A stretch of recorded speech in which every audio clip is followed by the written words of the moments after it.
Chapitre 6.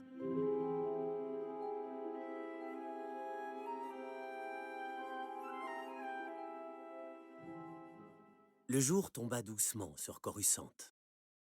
Graduellement, la lumière naturelle de certaines étoiles très brillantes parvint à percer le halo perpétuel qui enveloppait cette métropole qui ne dormait jamais.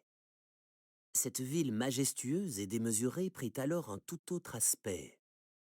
Avec l'arrivée de la nuit, les gratte-ciels semblaient se transformer en gigantesques monolithes naturels. Toutes ces énormes structures qui dominaient la cité, qui faisaient de Coruscant un monument à la gloire des espèces pensantes, paraissaient se métamorphoser en témoignage de folie, de fierté futile, luttant contre cette immensité et cette majesté dont aucun mortel ne pouvait s'emparer.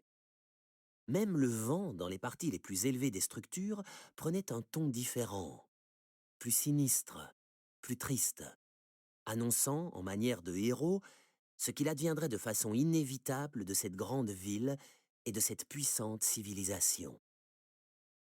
Obi-Wan Kenobi et Anakin Skywalker venaient d'embarquer à bord d'un turbo-ascenseur du complexe résidentiel des sénateurs. Le maître Jedi avait jugé le moment opportun pour méditer sur ces vérités universelles. Il n'en allait certainement pas de même pour le jeune Padawan qui se trouvait à ses côtés.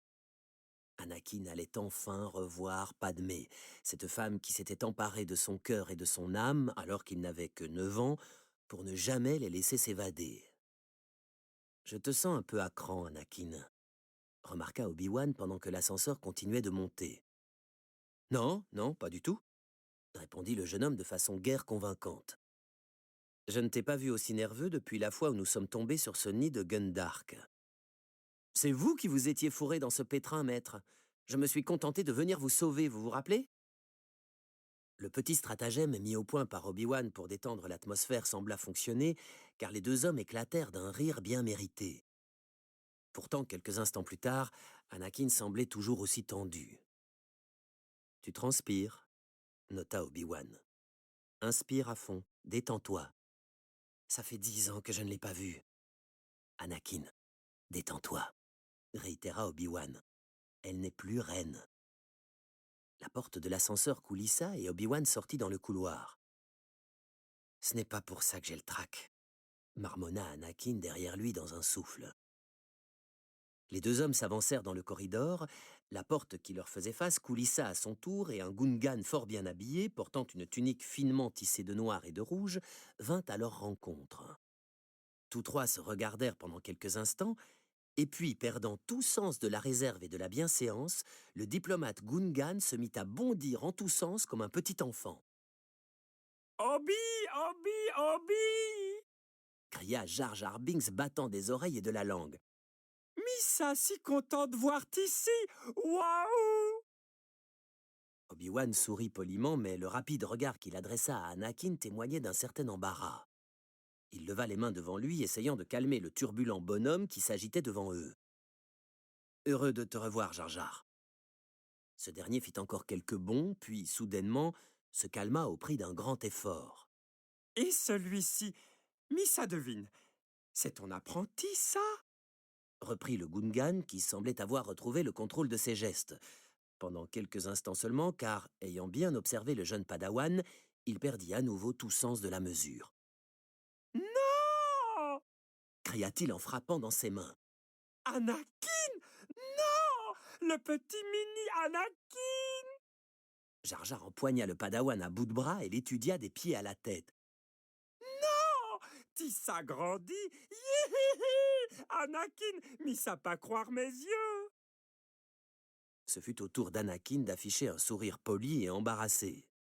Il n'offrit aucune résistance lorsque le Gungan surexcité le serra dans ses bras, et il se laissa secouer sans broncher quand Jar Jar reprit ses petits sauts de puce. « Salut, Jar Jar » parvint à dire Anakin.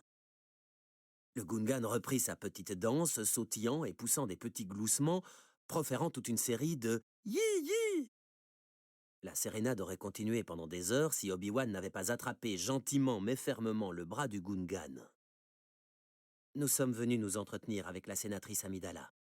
Peux-tu nous introduire auprès d'elle ?» Jar Jar cessa de sautiller et regarda Obi-Wan avec intensité. Son museau allongé adopta une expression de profond sérieux. Elle vous attend. Anakin, mis à pas croire mes yeux. Il dodelina de la tête pendant quelques instants, puis saisit Anakin par la main et l'entraîna à sa suite. L'appartement qui se trouvait derrière la porte était décoré avec goût. Des fauteuils confortables ainsi qu'un divan avaient été disposés en cercle au centre du salon et quelques œuvres d'art ornaient les murs. Dormé et Taifo attendaient, debout près du divan. Le capitaine était paré de son habituel uniforme militaire, une tunique bleue sous un gilet de cuir brun, avec des gants de cuir noir et une casquette rigide, en cuir noir elle aussi. À côté de lui se tenait Dormé, vêtu d'une de ces robes discrètes mais fort saillantes, caractéristiques des suivantes de Padmé. Anakin cependant ne les remarqua même pas. Son regard était braqué sur la troisième personne présente dans le salon, sur Padmé, et sur elle seule. S'il subsistait en lui encore le moindre doute sur le fait qu'elle ait pu être aussi belle que dans ses souvenirs, ses craintes s'envolèrent immédiatement. Les yeux du padawan scrutèrent la délicate silhouette vêtue de robes noires et pourpres, assimilant jusqu'au moindre détail. Il s'attarda sur les épais cheveux bruns, tirés en arrière et attachés sur le dessus de la tête en un chignon sophistiqué tenu par une sorte de manchon d'osier, et voulut s'y noyer. Il s'attarda sur les yeux et voulut les contempler pour l'éternité. Il s'attarda sur les lèvres et voulut... Anakin ferma les yeux pendant quelques instants et inspira profondément. Il sentit à nouveau son parfum, cette odeur qui, dans son âme, était définitivement rattachée à la jeune femme. Il lui fallut faire preuve d'efforts incommensurables pour s'avancer lentement et respectueusement derrière son maître, plutôt que de se précipiter pour serrer Padmé dans ses bras. Il lui fallut cependant faire preuve d'encore plus d'efforts pour avancer un pied, puis l'autre, car ses jambes semblaient soudainement se dérober sous lui, pour faire le premier pas vers elle. Missala, regardez, regardez. Couina Jar Jar. Ce n'était guère l'introduction qu'Obi-Wan avait imaginée, mais il savait pertinemment que c'était là le type de démonstration à laquelle il fallait s'attendre de la part de ce Gungan aux émotions si volatiles. Les Jedi arrivés. Quel plaisir de vous revoir, madame, dit Obi-Wan, s'avançant au-devant de la jeune sénatrice à l'inégalable beauté. Planté juste derrière son mentor, Anakin ne quittait pas la jeune femme des yeux, détaillant chacun de ses gestes. Elle le regarda une fois, très brièvement, et Anakin comprit qu'elle ne l'avait pas reconnu. Padmé prit la main d'Obi-Wan dans la sienne. « Cela fait si longtemps, maître Kenobi. Je suis si heureuse que nos chemins se croisent à nouveau, mais je dois vous avertir que votre présence ici n'est guère nécessaire. Je suis certain que les membres du Conseil Jedi sont animés des meilleures intentions, » répondit Obi-Wan. Padmé arbora une expression d'approbation résignée en entendant cette réponse. Cette expression céda alors la place à la surprise lorsqu'elle regarda par-delà l'épaule du maître Jedi en direction du jeune Padawan qui se trouvait juste derrière lui. Elle fit un pas de côté pour se placer en face d'Anakin. « Anakin » demanda-t-elle sur un ton de pure incrédulité. Son sourire et l'éclair dans ses yeux indiquèrent qu'elle n'avait pas besoin de réponse. L'espace d'une seconde, Anakin sentit son esprit s'envoler. « Annie » dit Amidala de nouveau. « Est-ce possible ? Seigneur, comme tu as grandi !» Elle posa les yeux sur ses pieds, puis remonta lentement le regard le long du corps athlétique du jeune homme. Penchant ensuite la tête en arrière pour terminer son appréciation, elle réalisa qu'il la dominait complètement. Cela ne contribua guère à consolider la confiance d'Anakin, perdu comme il était dans son admiration pour Padmé. Celle-ci sourit de plus belle, le signe évident qu'elle était contente de le voir, mais Anakin ne s'en rendit pas compte, ou bien il n'en comprit pas la signification. « Vous aussi », répondit-il de façon maladroite, comme s'il devait forcer chacun des mots hors de sa bouche. « Enfin, vous avez grandi en beauté, je veux dire. » Il s'éclaircit la gorge et bomba le torse pour mieux la dominer. « Pas en taille !» plaisanta-t-il, essayant sans succès de prétendre contrôler la situation. « Enfin, Pour un sénateur, c'est pas grave. Anakin remarqua qu'Obi-Wan le foudroyait du regard. Mais Padmé éclata de rire et chassa toutes les tensions. « Ah, Annie !» dit-elle en secouant la tête. « Pour moi, tu seras toujours ce petit garçon que j'ai rencontré sur Tatooine. » Si elle s'était emparée du sabre laser accroché à la ceinture du jeune homme pour lui trancher les jambes, elle n'aurait pas pu prendre Anakin Skywalker plus de court. Il baissa les yeux et son embarras ne fut qu'amplifié par les regards que le capitaine Typho et Obi-Wan étaient en train de lui adresser. « Notre présence sera invisible, madame », entendit-il Obi-Wan assurer à Padmé. « Nous vous sommes très reconnaissants d'être ici, maître Kenobi, » intervint le capitaine Typho. « La situation est bien plus dangereuse que la sénatrice ne veut bien l'admettre. »« Je n'ai pas besoin de sécurité supplémentaire, » dit Padmé, s'adressant d'abord à Typho avant de se tourner vers Obi-Wan. « J'ai besoin de réponses. Je veux connaître l'identité de ceux qui ont essayé de m'assassiner. Je suis persuadé qu'il y a une connexion avec le Sénat, une connexion de la plus haute importance. Il y a quelque chose de plus... » Elle s'interrompit en apercevant Obi-Wan froncer les sourcils. « Nous sommes là pour vous protéger, sénatrice, pas pour mener une enquête, » dit-il d'un ton calme et déterminé. Mais à peine avait-il parlé qu'Anakin intervint pour le contredire. « On va trouver qui a essayé de vous tuer, Padmé, » insista le Padawan. « Je vous le promets. » Dès qu'il eut fini, il comprit son erreur, une erreur qui se matérialisa par le regard noir que lui lança Obi-Wan. Il dut se contenter de baisser les yeux et de se mordre les lèvres. « Sache que nous ne pouvons pas agir en dehors de notre mandat, mon jeune apprenti, » dit Obi-Wan d'un ton sec. Anakin fut blessé de se voir ainsi réprimandé en public, surtout devant un tel auditoire. « Je voulais dire cela uniquement dans l'intérêt de notre mission de protection de la sénatrice, maître, bien entendu. » La justification parut particulièrement inepte, même aux propres oreilles d'Anakin. « Nous n'allons pas remettre cela encore une fois sur le tapis, Anakin, » continua Obi-Wan. « Tu dois obéir à mes ordres. » Anakin ne pouvait croire qu'Obi-Wan puisse continuer ainsi à le blâmer en présence de Padmé. « Pourquoi ?» demanda-t-il, essayant de retourner la question et le débat à son avantage, tentant désespérément de recouvrer un semblant de crédibilité. « Comment ça, pourquoi ?» s'exclama Obi-Wan. Anakin n'avait jamais perçu autant de surprise de la part de son maître. Le jeune Padawan comprit qu'il avait sûrement poussé le bouchon un peu trop loin et un peu trop vite. « Pour quelle raison croyez-vous qu'on nous a confié cette mission auprès d'elle, à part pour découvrir le tueur ?» demanda-t-il, essayant de ramener un semblant de calme dans une situation bien tendue. « La protection, c'est un travail pour les services locaux affectés à la sécurité, pas pour les Jedi. C'est une perte de temps, maître. Il est évident que mener l'enquête devrait faire partie de notre mandat. Nous ferons uniquement ce que le Conseil nous a ordonné. » Le contrat Obi-Wan. « Et tu apprendras quelle est ta place, jeune homme. Peut-être que votre seule présence ici, à mes côtés, contribuera à éclaircir le mystère de cette menace, » proposa Padmé, toujours diplomate. Elle sourit alternativement à Anakin et à Obi-Wan, une invitation à se comporter civilement.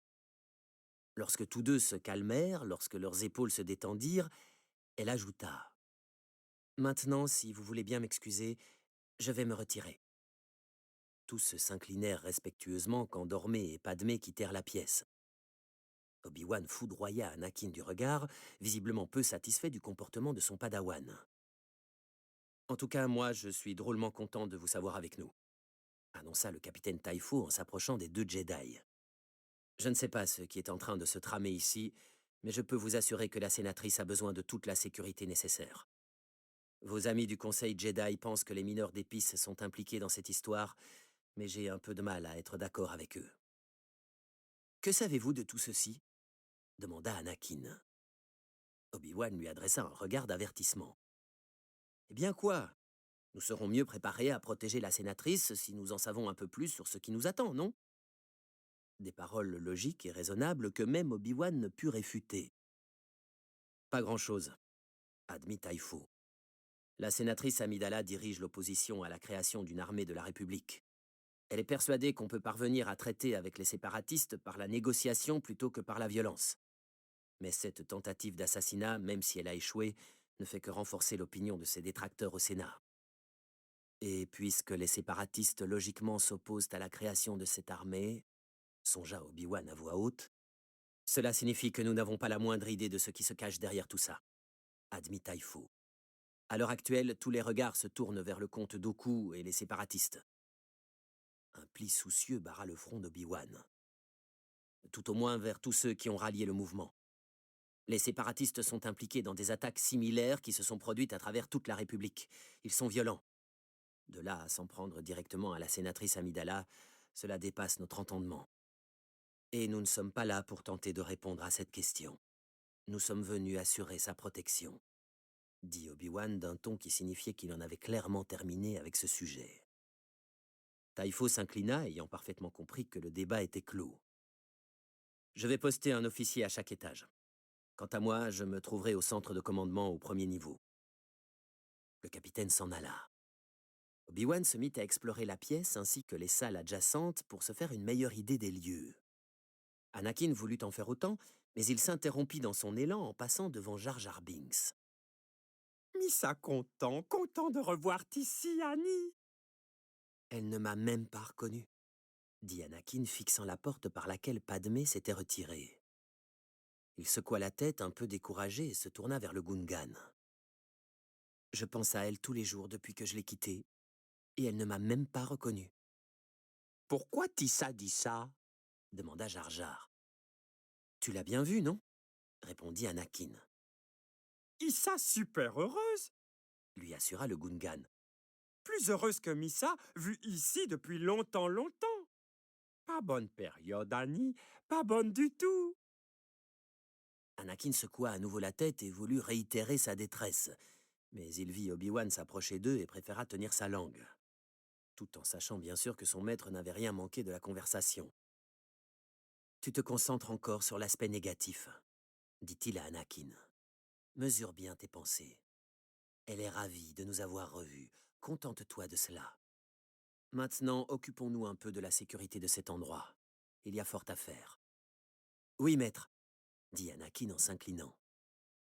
Il réussit à formuler cette réponse adéquate car il s'y sentait obligé, mais il ne parvint pas à se débarrasser de ces pensées qui lui torturaient le cœur et l'esprit. Padmé était assise devant sa coiffeuse à brosser ses épais cheveux bruns, regardant dans le miroir sans vraiment poser les yeux sur quoi que ce soit de précis. Elle ressassa ses pensées dans sa tête, revit l'image d'Anakin, se souvint de la façon dont il l'avait regardée. Elle entendit à nouveau ces paroles. « Vous avez grandi en beauté. » Padmé était consciente de son physique, mais il s'agissait là de propos qu'elle n'avait guère l'habitude d'entendre. Depuis toute petite, Padmé s'était impliquée dans la politique. Elle s'était élevée rapidement à des postes de plus en plus élevés et de plus en plus influents. La plupart des hommes avec lesquels elle était en contact se préoccupaient plus de savoir ce qu'elle pouvait leur apporter sur le plan pratique. Aucun d'entre eux ne semblait s'intéresser à sa beauté, aucun d'entre eux n'avait jamais fait part du moindre sentiment à son égard. D'abord en tant que reine de Naboo, puis aujourd'hui en tant que sénatrice, Padmé avait conscience que l'attirance qu'elle suscitait chez les hommes dépassait les limites de l'attrait physique, voire de l'attrait émotionnel. Mais peut-être pas tant que cela finalement, se dit-elle, incapable d'oublier l'intensité qu'elle avait décelée dans le regard d'Anakin quand il l'avait aperçue. Qu'est-ce que cela pouvait bien signifier? Elle revit son image, très clairement. Mentalement, elle détailla à nouveau la silhouette athlétique du jeune homme. Elle se remémora son visage, contracté par l'intensité, une intensité qu'elle avait toujours admirée, mais toujours illuminée par des yeux qui pétillaient de joie, de malice, de désir. Cette pensée interrompit la sénatrice en plein mouvement.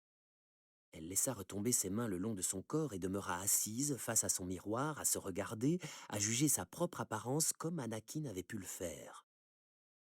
Au bout d'un long moment, Padmé secoua la tête, convaincue qu'elle se faisait des idées. Anakin était un Jedi à présent. Et ce dévouement, cette abnégation au serment étaient des choses que Padmé Amidala respectait par-dessus tout. Comment Anakin aurait-il pu la regarder avec désir? L'imagination de la jeune femme lui jouait des tours. à moins qu'il ne s'agisse d'un fantasme. Riant de sa rêverie, Padmé posa à nouveau la brosse sur ses cheveux, mais elle se figea immédiatement. Elle portait une chemise de nuit blanche et soyeuse, et après tout, la pièce était bardée de caméras de sécurité. Ces caméras ne l'avaient jamais vraiment gênée, elle avait toujours posé sur elle un œil clinique. Les caméras de sécurité et les gardes chargés de surveiller chacun de ses faits et gestes faisaient partie intégrante de son existence.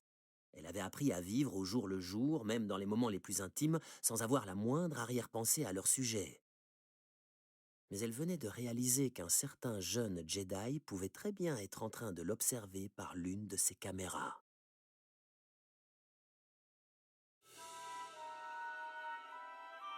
Chapitre 7. Paré de son armure grise, une armure un peu démodée, criblée d'innombrables impacts de blaster mais toujours aussi efficace, le chasseur de primes se tenait debout en équilibre sur une corniche à une bonne centaine d'étages au-dessus des rues de Coruscant. Son casque était gris, lui aussi, percé d'une visière bleue en forme de T qui lui couvrait les yeux et descendait de son front jusqu'à son menton. Son perchoir semblait des plus précaires, considérant le vent qui soufflait à ses hauteurs, mais pour quelqu'un d'aussi agile et d'aussi talentueux que Django, un individu capable de se fourrer à son avantage dans les situations les plus inextricables, cela n'avait rien d'extraordinaire. Juste à l'heure prévue, un speeder se rangea le long de la corniche et y demeura en vol stationnaire. L'associé de Django, Zam Wessel, hocha la tête et sortit du véhicule. D'un pas souple, elle passa devant d'éclatants panneaux publicitaires et rejoignit Django sur le rebord. Elle portait un voile rouge qui lui couvrait la moitié inférieure du visage. Le voile n'avait rien d'un simple élément vestimentaire. Comme tout ce qu'elle portait, de son blaster à son armure, en passant par toutes les armes mortelles dissimulées dans sa tenue, le voile de Zam était un accessoire très pratique, visant en l'occurrence à masquer ses traits de Claudite. Pour des raisons évidentes, personne ne faisait confiance aux Claudites. « Tu te rends compte que nous avons échoué ?» demanda Django venant droit au fait. « Tu m'as dit de tuer ceux qui se trouvaient à bord du vaisseau spatial Naboo, non ?»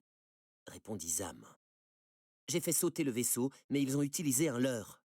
Tous ceux qui se trouvaient à bord de l'appareil sont morts. » Django la dévisagea en souriant de façon narquoise.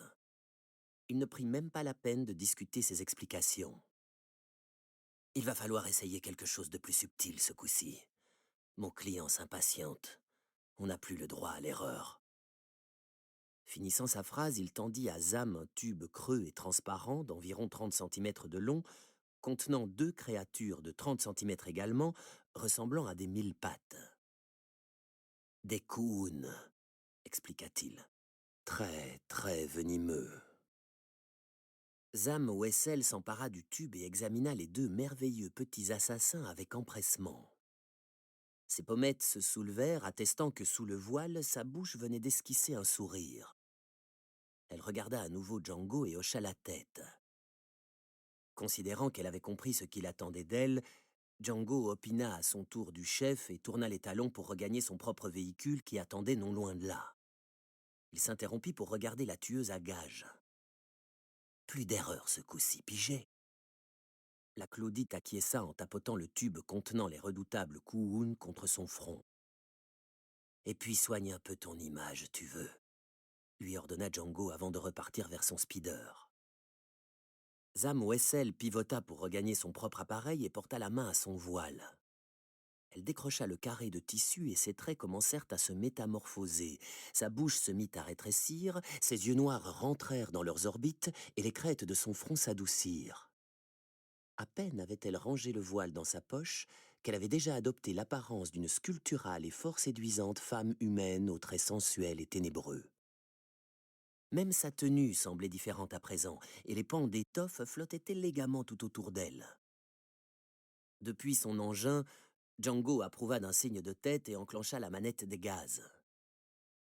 En tant que changeante, Zam Wessel, la Claudite, était un sérieux atout pour ce genre de boulot, admit-il. L'immense temple Jedi reposait sur une vaste surface plane. À l'inverse de la plupart des bâtiments de Coruscant, exemple d'efficacité et de simplicité, Le temple était une véritable œuvre d'art, avec ses nombreuses colonnades richement décorées et ses courbes élégantes dont il était souvent difficile de détacher le regard. Bas-reliefs et statues égayaient la plupart des parois, et des jeux de lumière installés selon des angles variés projetaient des ombres déformées qui conféraient aux ornements une aura de mystère. L'intérieur du temple n'était pas différent. C'était un lieu de méditation, un lieu dont l'architecture invitait l'esprit à vagabonder et à explorer, un lieu dont le dessin prêtait à de multiples interprétations. L'art faisait autant partie de la vie des chevaliers Jedi que l'entraînement au combat. La plupart des Jedi du passé comme du présent considéraient l'art comme un lien conscient avec les mystères de la Force. Les sculptures et les portraits qui ornaient chaque corridor du bâtiment étaient bien plus que de simples représentations. Les statues étaient l'essence même de l'interprétation des grands hommes de l'ordre, inspirant dans leur forme les propos et les pensées jadis formulés par ces grands maîtres qu'elles représentaient. Mace Windu et Yoda déambulaient lentement sur le sol poli de l'un de ces couloirs très décorés. Ils progressaient dans la lumière tamisée du corridor en direction d'une salle brillamment éclairée à quelques dizaines de mètres de là. Pourquoi ne sommes-nous pas parvenus à empêcher cette attaque sur la sénatrice ? Demanda Windu en secouant la tête. Quelqu'un de prudent ne se serait jamais laissé surprendre. Nous-mêmes, nous aurions pu facilement prévoir cet événement. À masquer le futur, cette perturbation dans la force s'emploie, répondit Yoda. Le petit maître Jedi semblait bien fatigué. Mace devina aisément les raisons de cette lassitude. La prophétie se réalise. Le côté obscur prend de l'importance. Et seuls ceux qui ont embrassé le côté obscur peuvent percevoir les possibilités du futur, déclara Yoda. Seulement en sondant le côté obscur, pouvons-nous le prédire.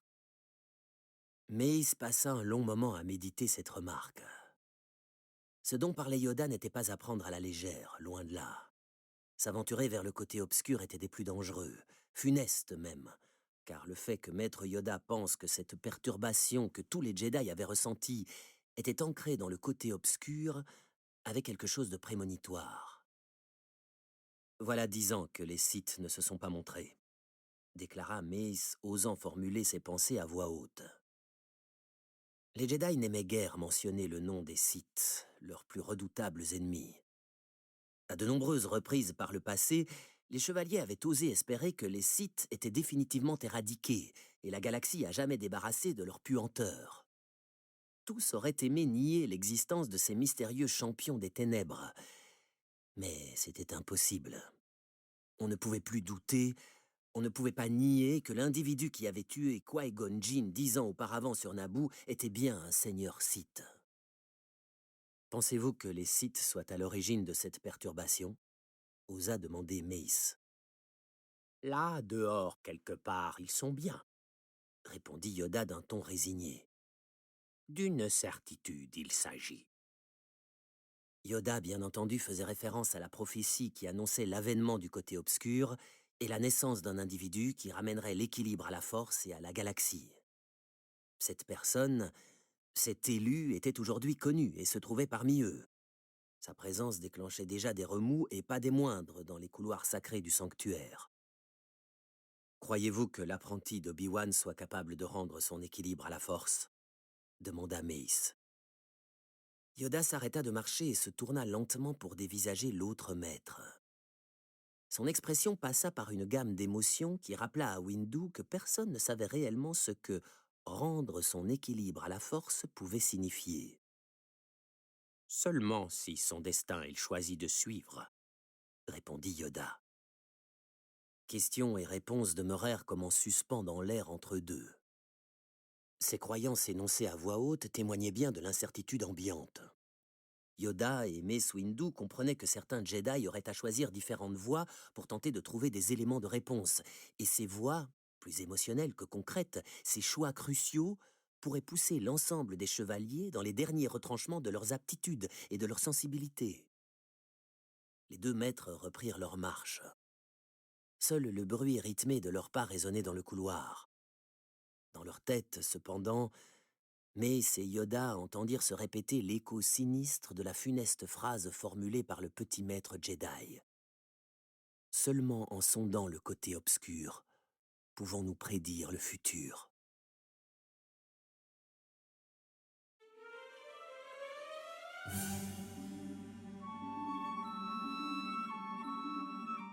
Chapitre 8. Le carillon de la porte ne la prit pas par surprise. D'une certaine manière, Padmé savait qu'Anakin viendrait lui parler dès que l'opportunité s'en présenterait. Elle s'avança vers la porte et se ravisa. Elle attrapa un peignoir, soudainement consciente que sa chemise de nuit était peut-être un peu trop transparente. Encore une fois, elle fut frappée par son propre geste. Jamais auparavant Padmé Amidala n'avait fait preuve d'une telle pudeur. Elle ferma soigneusement le peignoir et ouvrit la porte. Comme elle l'avait prédit, Anakin Skywalker se tenait juste devant elle. « Salut !» dit-il, donnant l'impression d'être à bout de souffle. « Tout va bien ?»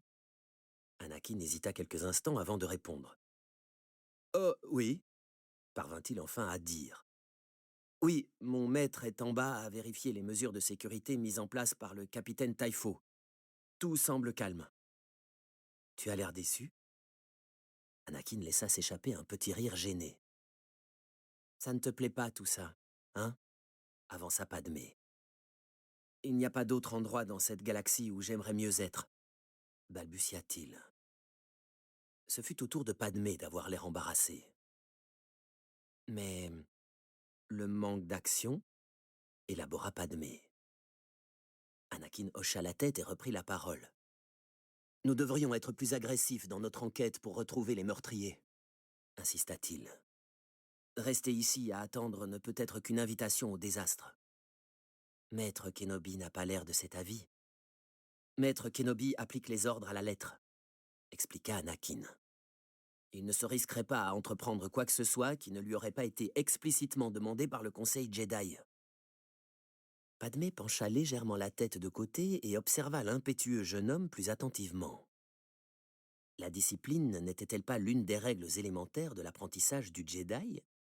Les Jedi n'étaient-ils pas eux-mêmes intimement liés au respect de la structure de l'ordre et de ses codes? Maître Kenobi est vraiment différent de son propre mentor, dit Anakin.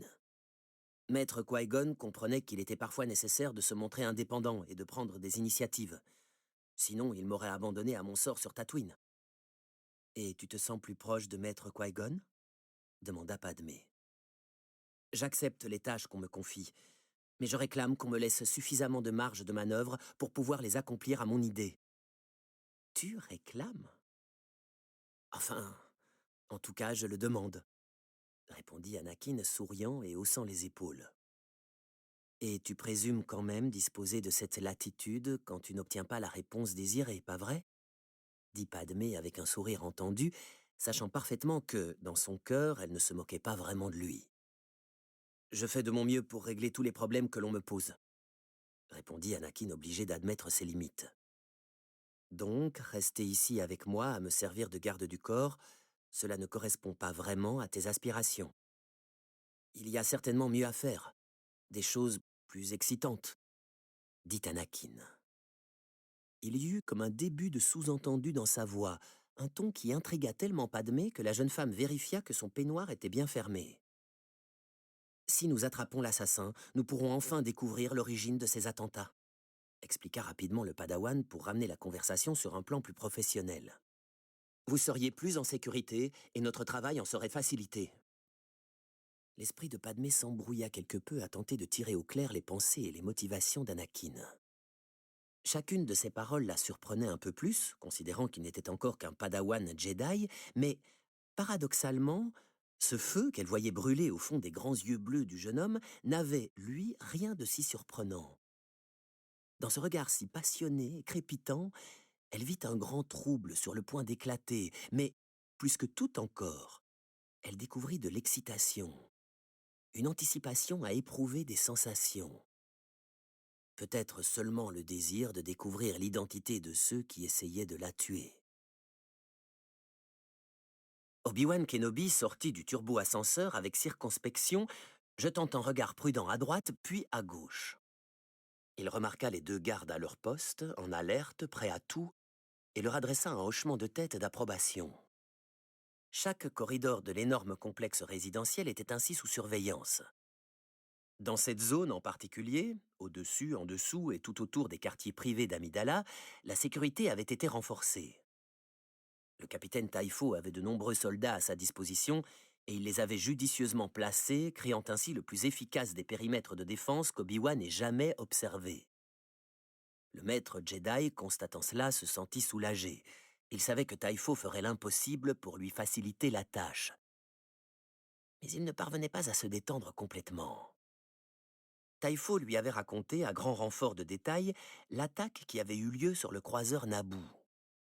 Considérant les nombreuses précautions qui avaient été prises pour protéger l'appareil, de la diffusion de faux codes de trajectoire aux multiples suggestions d'aires d'atterrissage, en passant par les boucliers déflecteurs, la présence des 3 chasseurs Naboo en protection rapprochée, ainsi qu'un ensemble de vaisseaux banalisés délégués par Naboo et la République chargés de surveiller discrètement tous les vecteurs d'attaque possibles, il ne fallait surtout pas sous-estimer ces assassins.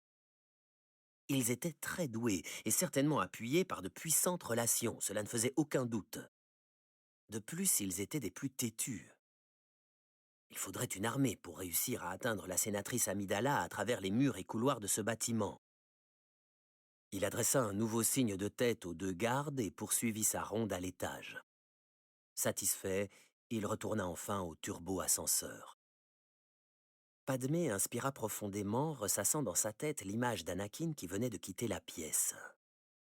Le visage de sa sœur se matérialisa à son tour et elle eut presque l'impression d'entendre Sola la taquiner.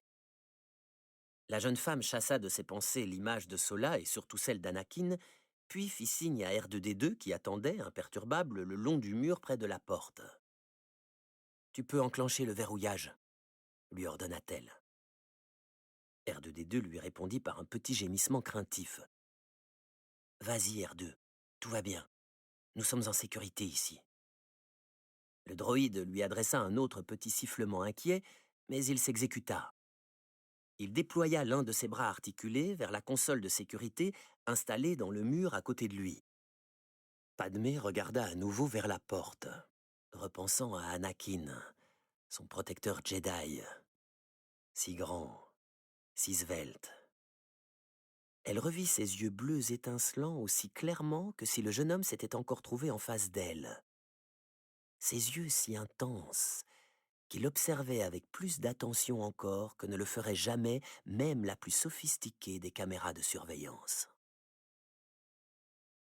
Anakin se tenait debout au milieu du salon qui jouxtait la chambre de Padmé.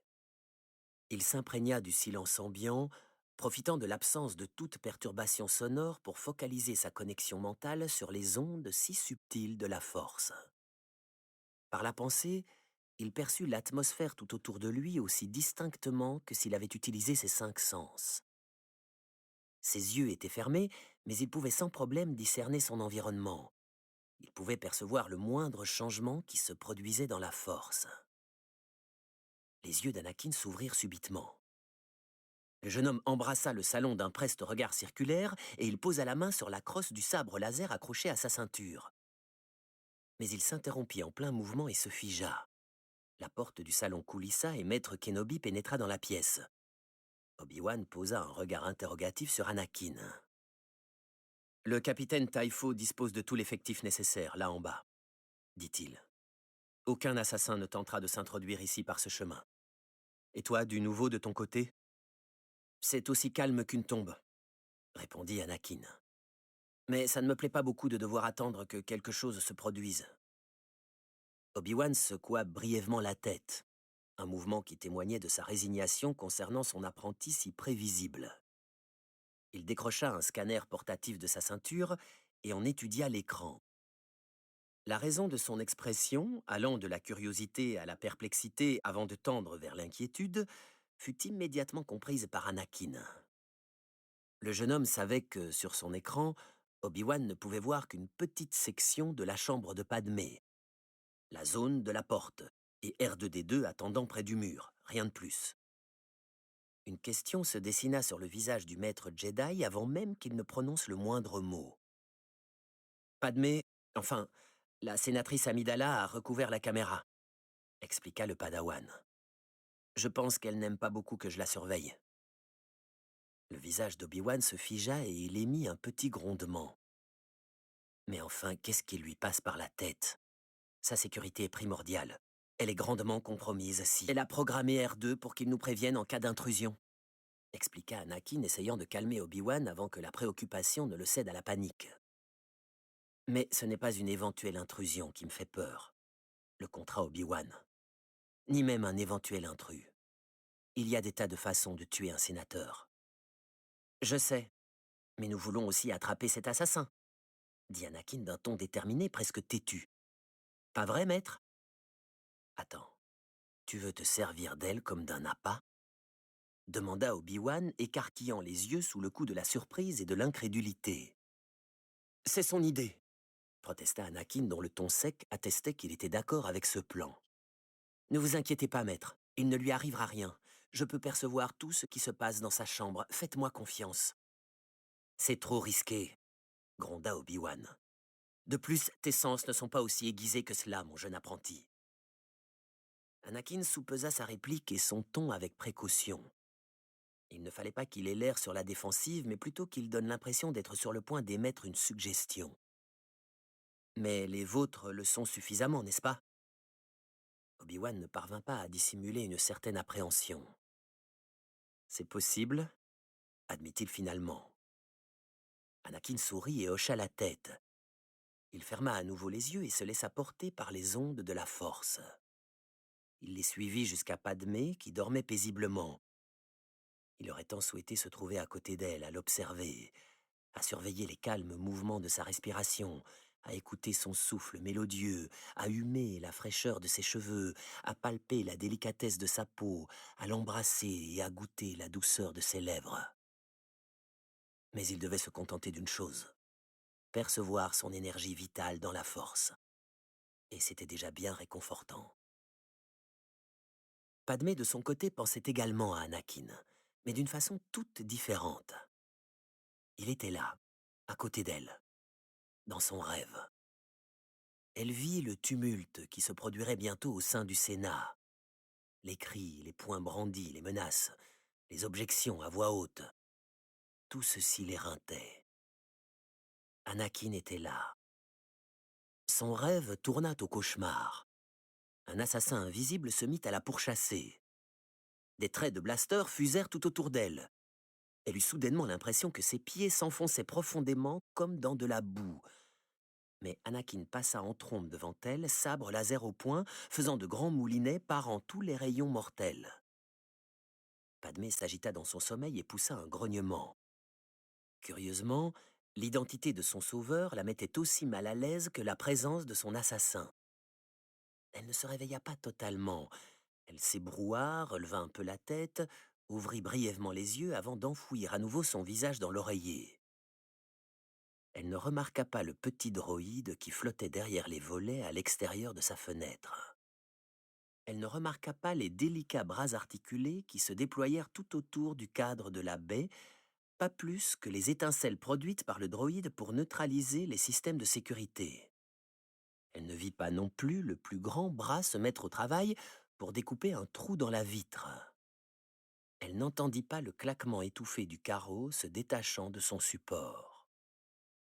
Près de la porte de la chambre de Padmé, les lumières de R2D2 s'allumèrent soudainement. Le droïde fit pivoter sa tête hémisphérique pour inspecter la pièce et il poussa un doux sifflement interrogatif. Et puis, ne détectant apparemment rien d'anormal, le droïde s'éteignit. À l'extérieur, un tube transparent se détacha du droïde sonde et son embouchure se colla au trou pratiqué dans la fenêtre. Dans le tube grouillait une paire de couounes, d'affreux vers blancs boursouflés, dotés d'innombrables pattes noires qui leur couraient le long des flancs et de redoutables mandibules. Mais bien que ces mâchoires aient un aspect particulièrement effrayant, le véritable danger du cououn résidait à l'autre extrémité de son corps, là où saillait son dard gorgé de venin. Les épouvantables insectes s'introduisirent dans la chambre, passèrent sous les rideaux et se mirent à ramper en direction du lit et de la jeune femme qui y était endormie. « Tu as l'air fatigué », dit Obi-Wan à Anakin dans la pièce voisine. Le padawan, toujours debout, ouvrit les yeux et s'extirpa de sa transe méditative. Il lui fallut quelques instants pour analyser ses propos, puis il haussa les épaules, attestant qu'il était relativement d'accord avec la constatation de son maître. « J'ai un peu de mal à dormir en ce moment. » La réponse ne surprit guère Obi-Wan. « À cause de ta mère ?» demanda-t-il. « Je ne sais pas pourquoi, mais je n'arrête pas de rêver d'elle, » répondit Anakin dont la voix s'était teintée d'un soupçon de frustration. « Je ne l'ai pourtant pas revue depuis mon enfance. Ton amour pour elle était à l'époque très profond. Je pense qu'il l'est toujours, » dit Obi-Wan. « Il n'y a pas de quoi se mettre dans un état pareil. »« Mais j'ai l'impression que... » commença Anakin. Il s'interrompit, soupira et secoua la tête. « Est-ce que ce sont des rêves ou bien des visions? Est-ce que ce sont des images d'événements qui se sont déjà produits, ou bien sont-elles révélatrices de choses qui sont sur le point d'arriver? » « Et si elles n'étaient que des rêves ?» dit Obi-Wan, affichant un sourire apaisant sous sa barbe peu entretenue. « Les rêves ne sont pas tous des prémonitions, des visions ayant une quelconque connexion mystique, tu sais. Certains rêves ne sont que des rêves. Et même les Jedi peuvent rêver, mon jeune padawan. » Anakin ne sembla guère satisfait de la réponse de son mentor. Il secoua de nouveau la tête. « Les rêves s'estompent avec le temps, » lui dit Obi-Wan. « Je préférerais rêver de Padmé, » lui répondit Anakin avec un petit sourire entendu. Se trouver comme ça si près d'elle a quelque chose d'enivrant. Obi-Wan fronça soudainement les sourcils. Son sourire ainsi que celui d'Anakin disparut complètement. « Surveille tes pensées, Anakin, » le réprimanda-t-il d'un ton sans ambiguïté. « Elles te trahissent. Tu as prêté serment à l'ordre Jedi. C'est un serment qu'on ne peut rompre facilement. Les Jedi ne peuvent se compromettre dans ce type de relation. Tout attachement est interdit. » Obi-Wan poussa un petit grondement moqueur et fit un signe de tête en direction de la porte de la chambre. « N'oublie pas que c'est une politicienne. Ce sont des gens à qui il ne faut pas faire confiance. »« Mais elle n'est pas comme les autres membres du Sénat, maître, » protesta Anakin avec véhémence. Obi-Wan étudia son apprenti avec attention. « Je sais d'expérience que les sénateurs ne cherchent à plaire qu'à ceux qui financent leur campagne électorale. Je sais également qu'ils ont un peu vite tendance à oublier les règles élémentaires de la démocratie pour obtenir ces financements. »« Maître, pas de conférence, je vous en prie, » dit Anakin en soupirant, ayant déjà eu droit à maintes reprises à la même diatribe. « Épargnez-moi au moins tout ce qui concerne le mode de fonctionnement des politiciens. » Il savait bien qu'Obi-Wan n'appréciait pas particulièrement les gens en place au gouvernement. Kenobi voulut continuer, mais Anakin l'interrompit à nouveau. « Maître, s'il vous plaît, » dit-il avec emphase. « De plus, vous généralisez. Je sais que Padmé, la sénatrice Amidala, » le corrigea sévèrement Obi-Wan. « N'est pas comme ça, » finit Anakin. « Et le chancelier ne me semble pas corrompu. Palpatine est un politicien. J'ai remarqué qu'il était très versé dans tout ce qui concerne les passions et problèmes des autres sénateurs. »« Je pense que c'est un homme bon, » déclara Anakin. « Mon instinct est très positif à ce... » Le jeune padawan s'interrompit en pleine phrase. Il écarquilla les yeux et la stupéfaction se dessina sur son visage. « Je l'ai senti, moi aussi, » dit Obi-Wan le souffle coupé. Les deux Jedi passèrent instantanément à l'action. Dans la chambre, les Koun étaient en train de ramper doucement mais inexorablement vers le visage et le cou dénudé de Padmé. Leurs mandibules claquèrent d'excitation. « Oui-ou » cria R2-D2 détectant la menace. Le droïde siffla toute une série de signaux de détresse, puis braqua une lampe vers le lit, repérant immédiatement les meurtriers à 1000 pattes. Anakin et Obi-Wan firent irruption dans la pièce. Padmé se réveilla, elle ouvrit grand les yeux et poussa un cri terrifié en apercevant les viles petites créatures se redresser en sifflant pour l'attaquer. Mais elles n'en eurent pas le temps. Anakin était là. La lame bleutée de son sabre laser fouetta l'air juste au-dessus des couvertures. Un aller-retour, et les deux horribles insectes s'écroulèrent, coupés en deux. « Un droïde !» hurla Obi-Wan. Anakin et Padmé se retournèrent et virent le chevalier se précipiter vers la fenêtre. Là, à l'extérieur, flottait l'assassin télécommandé. Le droïde rétracta prestement ses nombreux bras articulés. Obi-Wan bondit à travers les stores et défonça la baie vitrée, emportant tout sur son passage. Il invoqua la force tout en sautant, se servant de sa puissance pour augmenter sa détente et se projeter suffisamment loin pour attraper le droïde assassin sur le point de battre en retraite. Avec ce soudain excédent de poids, le droïde volant perdit rapidement de l'altitude. Ses compensateurs et ses stabilisateurs rétablirent vite la situation et le chevalier Jedi se retrouva suspendu dans le vide, une centaine d'étages au-dessus du sol. « Restez là !» ordonna Anakin à Padmé. « R2, surveille-la !» Il fila jusqu'à la porte et s'interrompit en plein élan. Le capitaine Taifo, les deux gardes et Dormé, la suivante, venaient juste d'entrer dans la chambre. « Occupez-vous d'elle !» Ce furent les seules paroles qu'il parvint à formuler. Il passa en courant devant eux et se précipita vers le turbo-ascenseur. Équipé de ses propres systèmes de défense, le droïde sonde envoya plusieurs décharges électriques à la surface de sa coque pour brûler les mains d'Obi-Wan. Le chevalier Jedi serra les dents, luttant contre la douleur. Sa seule option était de bien s'accrocher. Il savait qu'il ne fallait pas qu'il regarde vers le sol, mais il ne put s'en empêcher, et la cité lui parut bien minuscule, là, très loin, en bas. Une nouvelle décharge faillit le décramponner et l'expédier au beau milieu de l'activité qui bouillonnait dans la rue en contrebas. Plus par réflexe qu'autre chose, ne se souciant guère des implications, l'une des mains du Jedi tâtonna la structure du droïde et découvrit un câble d'alimentation. Obi-Wan tira violemment dessus et les décharges cessèrent. Mais cela coupa également l'alimentation des modules qui permettaient au droïde de se maintenir en vol. Ils tombèrent tous deux comme des pierres. Les lumières et les étages se mirent à défiler à toute vitesse, créant un effet stroboscopique pendant leur chute. « Mauvaise idée, très mauvaise idée », se répétait Obi-Wan encore et encore, tout en essayant frénétiquement de rebrancher le câble. Il finit par y arriver et les signaux lumineux du droïde clignotèrent. La sonde remonta immédiatement en chandelle. Obi-Wan s'y accrocha du mieux qu'il put. Sans perdre de temps, le droïde déclencha une nouvelle série d'arcs électriques. Le Jedi encaissa choc après choc. Entêté et déterminé, il ne lâchait pas prise. Anakin ne se sentait pas la patience d'attendre l'arrivée du turbo-ascenseur. Il dégaina son sabre laser et d'un simple coup bien ajusté, il força les portes à s'ouvrir. La cabine, bien évidemment, ne se trouvait pas à cet étage. Le jeune homme ne prit même pas le temps de vérifier si elle se trouvait au-dessus ou en dessous de lui. Il se contenta de bondir dans le puits, attrapa d'une main l'un des poteaux cylindriques de soutènement, cala ses pieds de part et d'autre et se laissa couler vers le sol, glissant en spirale tout autour de sa perche improvisée. Son esprit se mit à fonctionner à toute vitesse, essayant de se rappeler l'architecture du bâtiment et l'emplacement des niveaux de garage. Soudain, son sixième sens, sa perception de la force, l'avertit d'un danger imminent. En contrebas, la cabine du turbo-ascenseur montait vers lui à grande vitesse.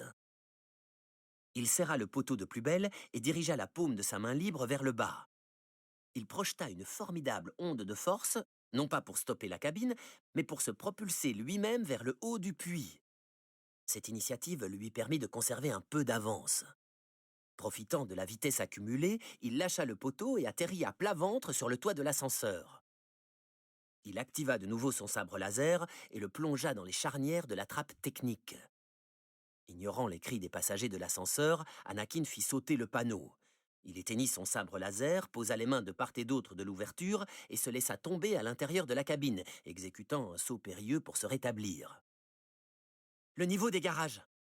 demanda-t-il aux deux sénateurs stupéfaits, un Sulustan et un humain. « 47 » répondit immédiatement le sénateur humain. « Trop tard !» ajouta le Sulustan, désignant d'un signe de tête le panneau lumineux où défilaient les étages. « Le prochain, c'est 60 et quelque chose !» Mais Anakin avait déjà appuyé sur la commande des freins. Comme cela ne semblait pas fonctionner aussi vite qu'il l'espérait, il invoqua à nouveau la force, concentra ses ondes sur le mécanisme d'arrêt d'urgence et l'obligea à se bloquer. Tous trois furent précipités sur le sol de la cabine au moment où celle-ci s'arrêta brusquement. Le Sulustan se réceptionna fort mal. Anakin tambourina contre la porte, criant pour qu'on lui ouvre. Le panneau ne bougea pas d'un pouce. Une main se posa sur son épaule, l'obligeant à se calmer. Il se retourna et découvrit le sénateur humain. Celui-ci leva l'index, intimant au jeune Jedi de patienter quelque peu. Le sénateur appuya sur un bouton, clairement indiqué sur la console de la cabine, et la porte du turbo-ascenseur coulissa. Anakin haussa les épaules, affichant un sourire un peu penaud. Le jeune homme se glissa par l'ouverture et déboucha dans le corridor. Il se mit à courir frénétiquement à gauche, à droite, et repéra un balcon adjacent au niveau des garages. Il sortit, enjamba d'un bond le garde-corps et retomba devant une rangée de speeders parfaitement garés. L'un d'entre eux, un véhicule jaune au nez arrondi, était ouvert. Anakin s'engouffra à l'intérieur, démarra et appuya sur la commande des gaz. L'engin fila à travers le parking, décolla de la plateforme et s'éleva en direction des flux de trafic qui striaient le ciel de Coruscant. Tout en prenant de l'altitude, Anakin essaya de se repérer. De quel côté du bâtiment se trouvait-il à présent? Par quel côté Obi-Wan était-il lui-même sorti? Quelle direction avait bien pu prendre le droïde? Essayant de tirer toutes ces questions au clair, Anakin réalisa que deux options pouvaient lui permettre de retrouver la trace d'Obi-Wan. La chance ou bien... Le Padawan s'abandonna de nouveau à la force, sondant ses ondes à la recherche de la sensation qu'il pourrait identifier comme provenant de son maître Jedi. Zam Wesell était appuyé contre son speeder, tapotant de la pointe de ses doigts gantés contre le toit du véhicule. Elle portait un casque violet un peu trop grand, à la face biseautée et pleine. Seule une petite visière rectangulaire laissait entrevoir ses yeux. Même si le casque ne laissait rien paraître de la beauté artificielle de la Claudite, la combinaison spatiale très moulante qu'elle portait soulignait le moindre détail de sa féminité. Mais Zam n'en avait pas grand-chose à faire en cet instant précis. Pour cette mission si particulière, elle avait dû faire preuve d'une grande discrétion. À maintes reprises, elle avait accepté des contrats pour lesquels ses artifices féminins lui avaient été d'une très grande aide, jouant de la faiblesse évidente de certains hommes à l'égard de l'agent féminine pour mieux s'approcher d'eux. Mais ces atours ne lui étaient guère utiles pour ce contrat précis. Zam le savait bien. Cette fois-ci, on l'avait engagée pour tuer un sénateur, une femme farouchement gardée par des individus dévoués, aussi attentifs que des parents le seraient avec de jeunes enfants. Zam se demanda ce qu'avait bien pu faire la femme en question pour susciter une telle colère de la part des commanditaires de l'assassinat. Ou plutôt, elle commença à se poser la question comme elle l'avait déjà fait plusieurs fois depuis que Django l'avait engagée pour tuer la sénatrice. En tant qu'assassin professionnel, elle ne laissait jamais son esprit vagabonder. Les motivations des gens qui la payaient ne la regardaient pas. Elle n'était pas là pour juger de la moralité de qui que ce soit, ni pour décider de ce qui était bien ou mal. Non, elle n'était qu'un outil, une sorte de machine. Elle était la main qui exécutait les désirs de ses employeurs, rien de plus. Django lui avait fait miroiter une forte somme pour tuer Amidala. Elle tuerait donc Amidala, retournerait récupérer son dû et se chercherait une nouvelle mission. C'était clair, net et précis. Zam avait encore toutes les peines du monde à croire que la charge explosive, qu'elle était parvenue à dissimuler sur l'aire d'atterrissage, n'avait pas rempli ses fonctions. Elle avait pris cet échec à cœur et en avait tiré une leçon. Elle avait compris qu'on ne pouvait pas deviner et exploiter les faiblesses de la sénatrice Amidala aussi facilement que cela. La changeante aplatit son poing sur le toit du speeder. Elle détestait l'idée d'avoir eu recours à une aide extérieure, d'avoir été obligée de se procurer un droïde sonde pour exécuter une tâche qu'elle aurait tant aimé accomplir personnellement. Mais à présent, les Jedi tournaient autour d'Amidala. Et ayant entendu toutes sortes de rumeurs à leur sujet, Zam n'éprouvait aucune envie d'affronter en combat singulier l'un de ces perturbateurs fanatiques. Elle jeta un œil à l'intérieur du speeder, vers l'horloge de la console, et hocha la tête de façon sinistre. À l'heure qu'il était, le boulot devait être terminé. Les coups venimeux étaient certainement parvenus à destination, et une simple égratignure de leur dard empoisonné avait dû suffire. Zam se redressa, percevant soudainement une sensation de malaise.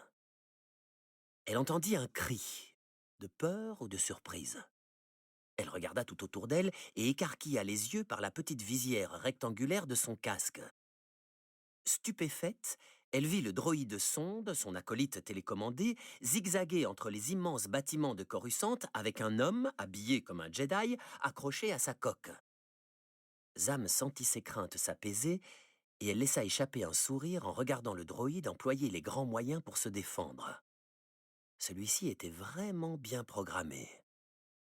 Il alla heurter la paroi d'un immeuble, manquant de peu de faire lâcher prise au Jedi.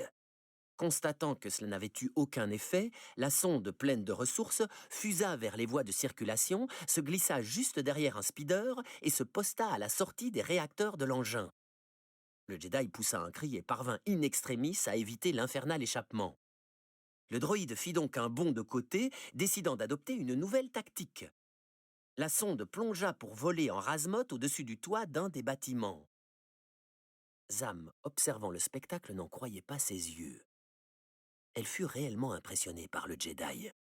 Ce dernier, plutôt que de chercher par tous les moyens à éviter les obstacles, baissa les jambes suffisamment pour se préparer à courir le long de la surface du toit que le droïde était en train de survoler. Bon sang, il était doué. La meurtrière, visiblement amusée, décida que les meilleures choses devaient cependant avoir une fin. Elle se pencha à l'intérieur du speeder et en sortit un long fusil blaster. Elle le cala au creux de son épaule et visa soigneusement. Elle tira une rafale et une série d'explosions se produisirent autour du Jedi et du droïde. Zam releva la tête, surprise de constater que son talentueux adversaire était arrivé à éviter les tirs. Qu'il les avait évités, ou bien, songea-t-elle, qu'il les avait parés en faisant appel à ses pouvoirs de Jedi. « Essaie donc de parer celui-ci », dit la chasseuse de primes, relevant son arme et visant la poitrine du Jedi. Elle fit pivoter son canon un peu plus vers le haut et pressa la détente. Le droïde sonde explosa. Le Jedi tomba vers le sol et Zam le perdit de vue. Elle soupira et haussa les épaules, se disant que le spectacle auquel elle venait d'assister valait bien le prix qu'elle avait payé pour le droïde assassin. Avec un peu d'espoir, la réussite était à la clé. Si la sénatrice Amidala, à cet instant précis, gisait morte dans son lit, alors le coût supplémentaire engagé pour la sonde ne serait que broutille. La prime qu'on avait promise à Zam dépassait de très loin tout ce qu'elle avait déjà eu l'occasion de gagner au cours de sa carrière. La chasseuse de primes rangea son fusil blaster dans le speeder, puis s'installa dans l'habitacle et décolla vers les voies de circulation de Coruscant. Obi-Wan hurla tout en tombant. Plus rien dans son répertoire de Jedi ne pouvait le sauver à présent. Il regarda frénétiquement tout autour de lui, mais il n'y avait rien. Pas de rambarde, pas de plateforme, aucune échappatoire. Rien, à part quelques dizaines d'étages avant d'atteindre le sol. Il essaya de retrouver son calme, de se fondre dans la force pour accepter cette fin si peu enviable. Et soudain, un speeder vint se ranger à ses côtés. Le chevalier aperçut le sourire en coin de son turbulent padawan. Jamais, au grand jamais, Obi-Wan Kenobi n'avait été aussi heureux de le voir. « En général, les autostoppeurs attendent le long des trottoirs », lui annonça Anakin tout en manœuvrant le véhicule afin qu'Obi-Wan puisse s'y accrocher. « Il doit s'agir d'une nouvelle méthode ? On peut dire que ça attire l'attention des conducteurs ?» Obi-Wan était bien trop occupé à se rétablir sur la carrosserie de l'engin afin de se glisser dans le siège du passager pour répondre quoi que ce soit. Il s'installa finalement à côté d'Anakin. « J'ai bien failli vous perdre », déclara le padawan. « Sans blague. Tu en as mis du temps. » Anakin s'affala dans son fauteuil, passa un coude par la portière du speeder cabriolet et adopta une pose des plus décontractées. « Oh, vous savez, maître, » dit-il avec désinvolture. « Je n'arrivais pas à trouver de speeder qui soit à mon goût. Il me fallait une version décapotable avec suffisamment de reprises pour pouvoir courser votre destrier droïde. Et puis j'en voulais un qui soit de la bonne couleur. »« Là !» cria Obi-Wan, indiquant un speeder qui volait à proximité et reconnaissant le véhicule de l'assassin qui venait de lui tirer dessus. L'engin passa en trombe au-dessus d'eux.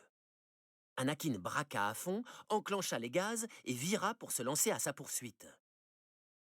Immédiatement, une main jaillit par la fenêtre ouverte du speeder de tête. Une main qui tenait un blaster. Le chasseur de primes leur décocha une rafale de traits de laser. Si tu passais autant de temps à perfectionner ta maîtrise du sabre laser que tu en passes à raconter des sornettes, jeune padawan, tu serais au moins aussi bon bretteur que Maître Yoda, dit Obi-Wan brinque-ballé dans son siège, se baissant instinctivement pendant qu'Anakin exécutait toutes sortes de manœuvres périlleuses. Je pensais que je l'étais déjà. Dans tes rêves, mon très jeune padawan, uniquement dans tes rêves. Il poussa un petit cri et se baissa sous la planche de bord.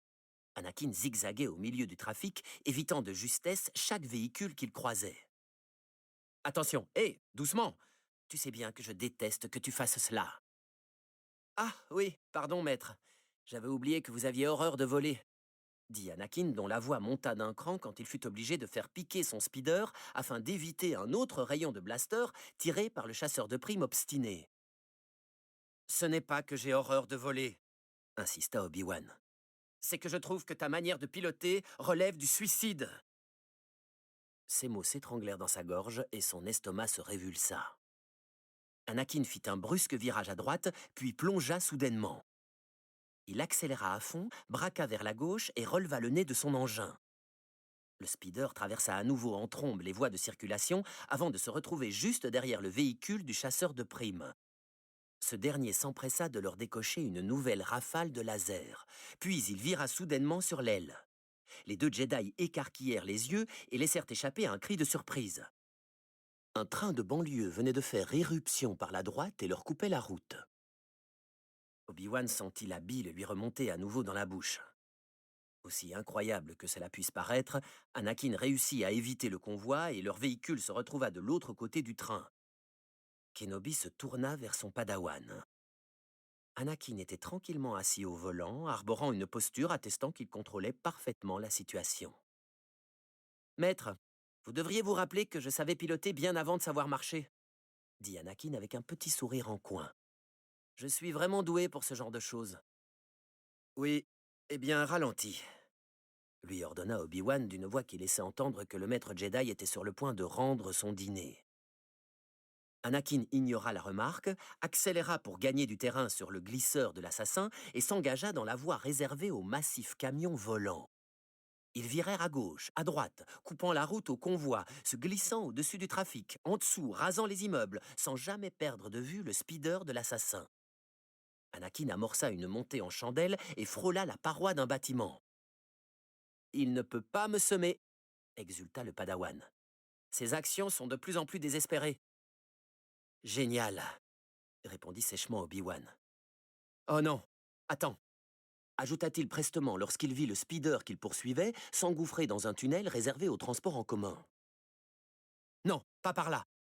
Anakin plongea dans l'embouchure, pour en ressortir presque immédiatement pourchassé par un puissant train lancé à pleine vitesse. Les deux Jedi se mirent à hurler et leur cri se mêla à l'avertisseur sonore de l'énorme convoi. « Je n'aime vraiment pas quand tu fais ça !» tonna Obi-Wan. « Désolé, maître, » répondit Anakin sans conviction. « Ne vous en faites pas. Ce type va commettre une erreur et se tuer d'une minute à l'autre. »« Eh bien qu'il le fasse tout seul, » insista Obi-Wan. Ils virent alors l'assassin replonger au cœur du trafic et s'engager à contresens dans une voie fort embouteillée. Anakin se lança à sa suite.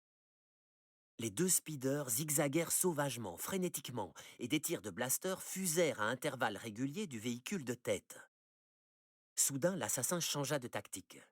Il fila en chandelle, exécuta un looping et son engin se retrouva juste derrière celui des deux Jedi. « Joli coup !» le félicita Anakin. « À moi de jouer maintenant. » Il appuya sur le frein, inversa ses propulseurs et le speeder de l'assassin remonta brusquement à leur hauteur.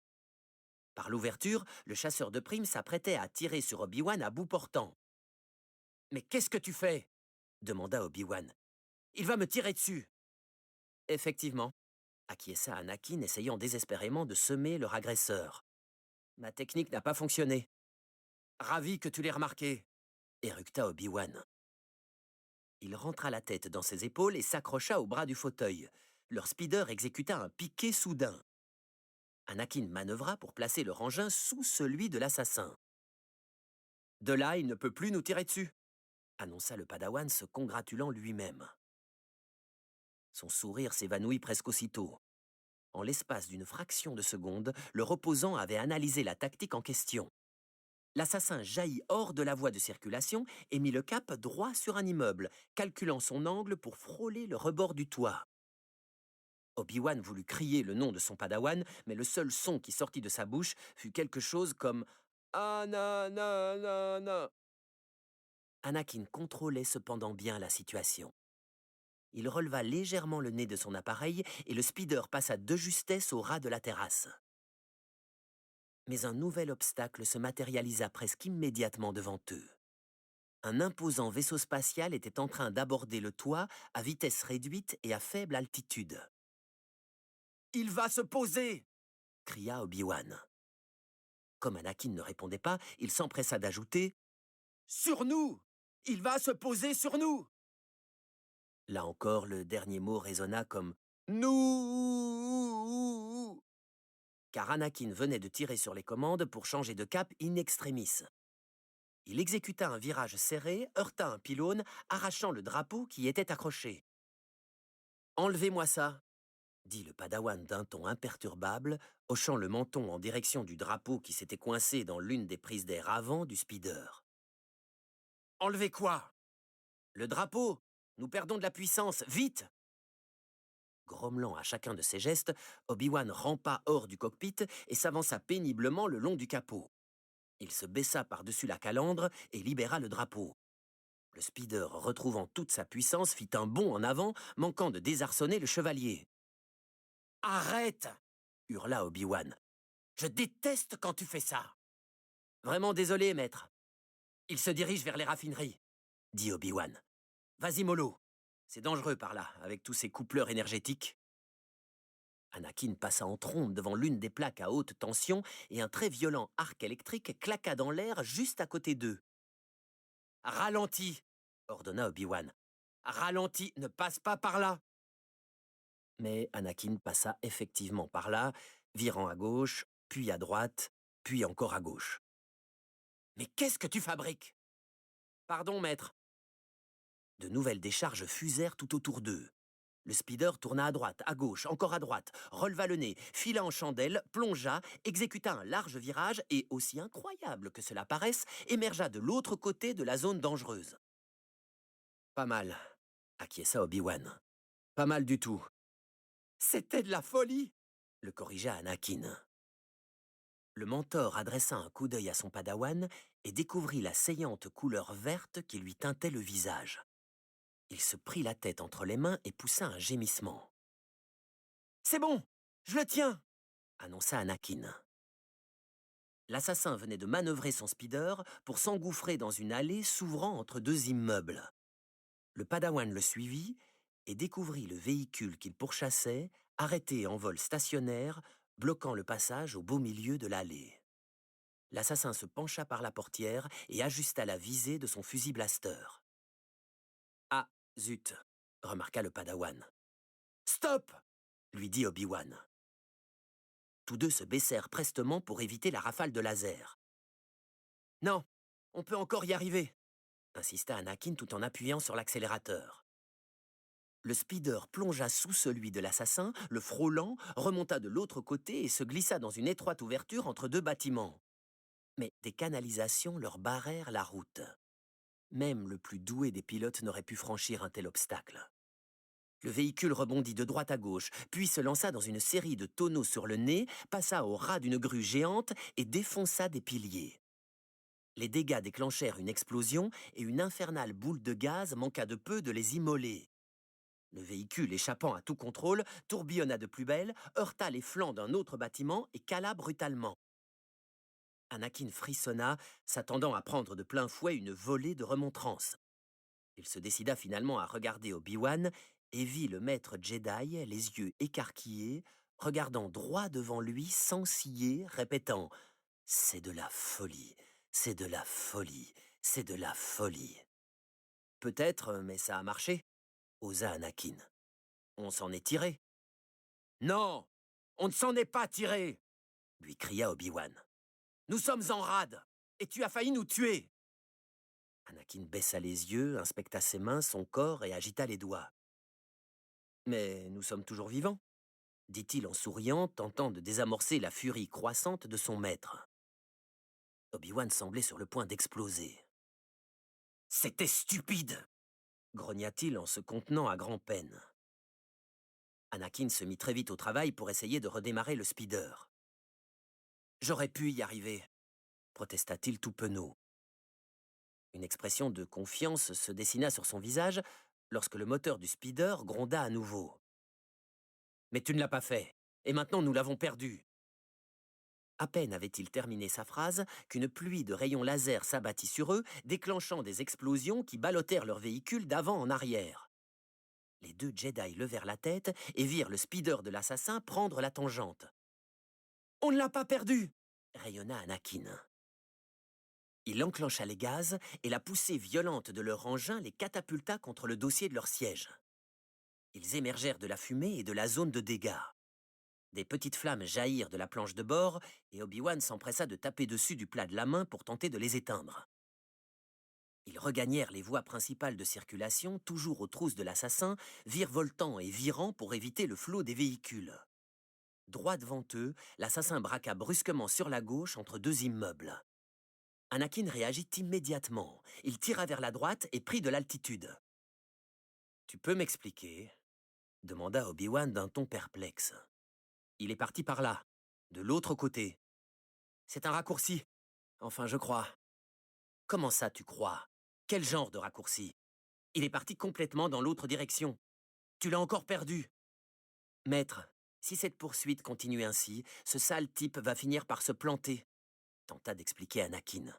« Personnellement, je préférerais savoir qui il est et pour qui il travaille. »« Oh !» répondit Obi-Wan, la voix suintante de sarcasme. « Alors pourquoi allons-nous dans la mauvaise direction ?» Anakin fit prendre de l'altitude au speeder avant d'amorcer un virage. Finalement, il passa en vol stationnaire à une 50aine d'étages au-dessus de la rue. « C'est bien ce que je disais, tu l'as perdu, » dit Obi-Wan. « Je suis vraiment désolé, maître, » répondit le padawan qui, encore une fois, n'avait pas l'air très convaincant. Il donnait l'impression d'avoir dit cela pour éviter de s'attirer plus de foudre de la part d'Obi-Wan. Lorsque le chevalier Jedi se tourna pour le regarder, il constata que son élève avait fermé les yeux, qu'il se concentrait intensément et qu'il était en train de compter à voix basse. « Excusez-moi un instant, » dit le padawan. Il se leva et, à la grande surprise d'Obi-Wan, sauta du speeder dans le vide. Obi-Wan se pencha par la portière et vit Anakin tomber sur environ 5 étages avant de se réceptionner sur le toit d'un speeder familier qui, justement, était en train de passer en dessous d'eux.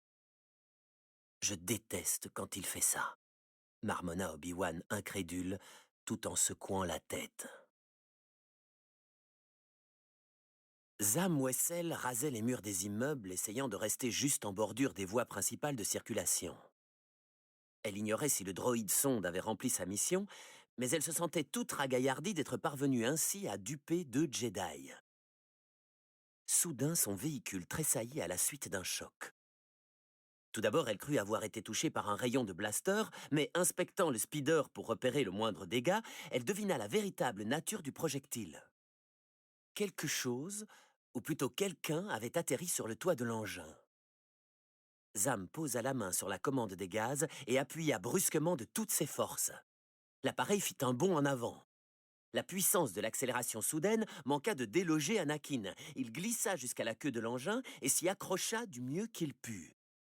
Puis, à la surprise de la Claudite, il rampa à nouveau vers le cockpit. Zam eut un reniflement dédaigneux. Elle enclencha la commande des freins, mais le jeune Jedi entêté s'agrippa à l'une des 2 pointes saillantes à l'avant du véhicule et y resta accroché.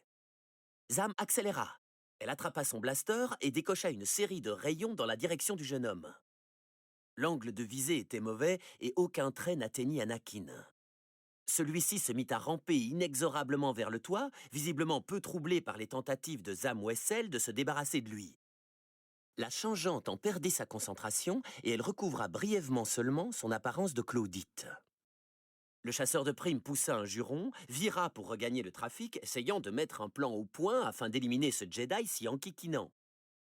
Elle enchaîna une nouvelle série de manœuvres, plongeant, braquant, évitant les autres véhicules dans la circulation au dernier moment, se disant qu'elle pourrait peut-être se rapprocher de l'échappement de l'un des plus gros transports et rôtir le crétin qui se trouvait sur son toit. Elle s'était presque convaincue de passer à l'action lorsque la lame bleutée d'un sabre laser défonça le toit de son speeder et plongea juste à côté d'elle. Elle releva la tête et découvrit l'entêté Jedi en train de découper la tôle. Elle fit une embardée et décocha un coup de blaster dans la direction d'Anakin, puis un autre. Finalement, à son grand soulagement, un rayon fit voler le sabre laser. Zam aurait été incapable de dire si elle avait désintégré l'arme ou bien la main qui la tenait. Obi-Wan aperçut enfin le speeder de Zam Wessel et découvrit Anakin perché sur son toit.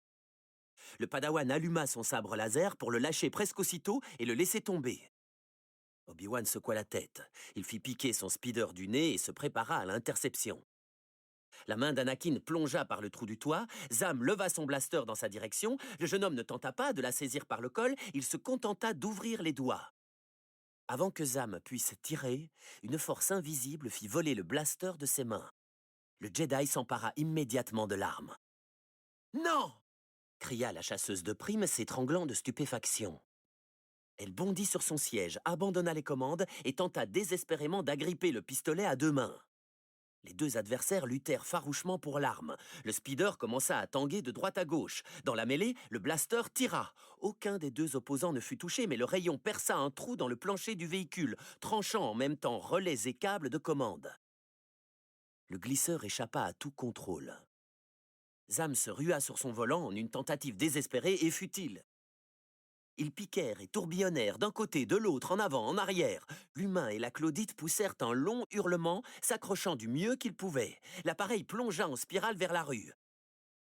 Finalement, à la toute dernière seconde, Zam parvint à reprendre le contrôle de l'engin. Une tempête d'étincelles se déchaîna lorsque la tôle du véhicule frôla les pavés inégaux de ce quartier malfamé des entrailles de Coruscant. Le speeder rebondit, se coucha sur le flanc et finit par s'arrêter plutôt brutalement. Anakin fit un vol plané et retomba loin, beaucoup plus loin, dans la rue. Lorsqu'il recouvra ses esprits, il vit l'assassin bondir de son véhicule endommagé et courir sur le trottoir. Le Padawan se releva et se lança à ses trousses. Il mit le pied dans une flaque fangeuse et comprit soudainement où il se trouvait. Dans les bas-fonds de Coruscant, dans le labyrinthe de ces rues sales et nauséabondes. Anakin ralentit l'allure, l'assassin avait disparu de son champ visuel de toute façon, et regarda tout autour de lui avec curiosité, remarquant toutes sortes de sinistres individus appartenant à des espèces variées, pour la plupart des non-humains. Le Padawan fronça le nez, surpris et incrédule de voir ainsi autant de gens sans abri traîner dans la rue. Il secoua rapidement la tête, cependant, se rappelant la véritable raison pour laquelle il se trouvait ici. Pour Padmé et pour la sécurité de cette dernière. Revigoré par l'image de la belle jeune femme, l'apprenti Jedi se mit à courir sur les trottoirs éventrés. Il repéra vite l'assassin progressant au milieu de la foule des badauds. Anakin força le pas, joua des coudes et des épaules, mais ne parvint guère à gagner de terrain dans la cohue. Il aperçut l'assassin de nouveau, juste au moment où le tueur casqué s'engouffrait par l'ouverture d'une porte. Anakin allongea la jambe, s'arrêta juste devant la porte et leva les yeux vers l'enseigne au néon qui signalait que l'établissement était une sorte de cercle de jeu. Pas découragé pour dessous, il fit un pas vers la porte. Il n'alla pas plus loin car il entendit alors Obi-Wan crier son nom. La silhouette déjà familière d'un speeder jaune descendit du ciel et se rangea le long du trottoir. « Anakin !» Obi-Wan s'avança vers le jeune Jedi, tenant ostensiblement le sabre laser que son élève avait laissé tomber. « Elle est entrée dans ce club, maître !» Obi-Wan leva une main en l'air pour intimer à son apprenti l'ordre de se calmer, ne prêtant pas attention au fait qu'Anakin venait d'employer un pronom féminin. « Patience !» dit le chevalier. Fais appel à la force, Anakin. Réfléchis. Désolé, maître. Il est entré là-dedans pour se cacher, pas pour fuir, raisonna Obi-Wan. Oui, maître. Kenobi tendit son sabre laser à son disciple. La prochaine fois, tâche de ne pas le perdre. Pardon, maître. Au moment où Anakin allait récupérer son arme, Obi-Wan la releva prestement et regarda sévèrement son élève droit dans les yeux. Le sabre laser d'un Jedi est son bien le plus précieux.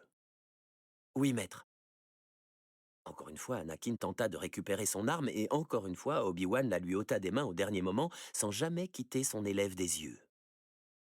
Il doit le conserver en permanence sur lui. Je sais, maître, répondit Anakin avec une pointe d'exaspération dans la voix. Cette arme, c'est ta vie. J'ai déjà entendu cette leçon, maître.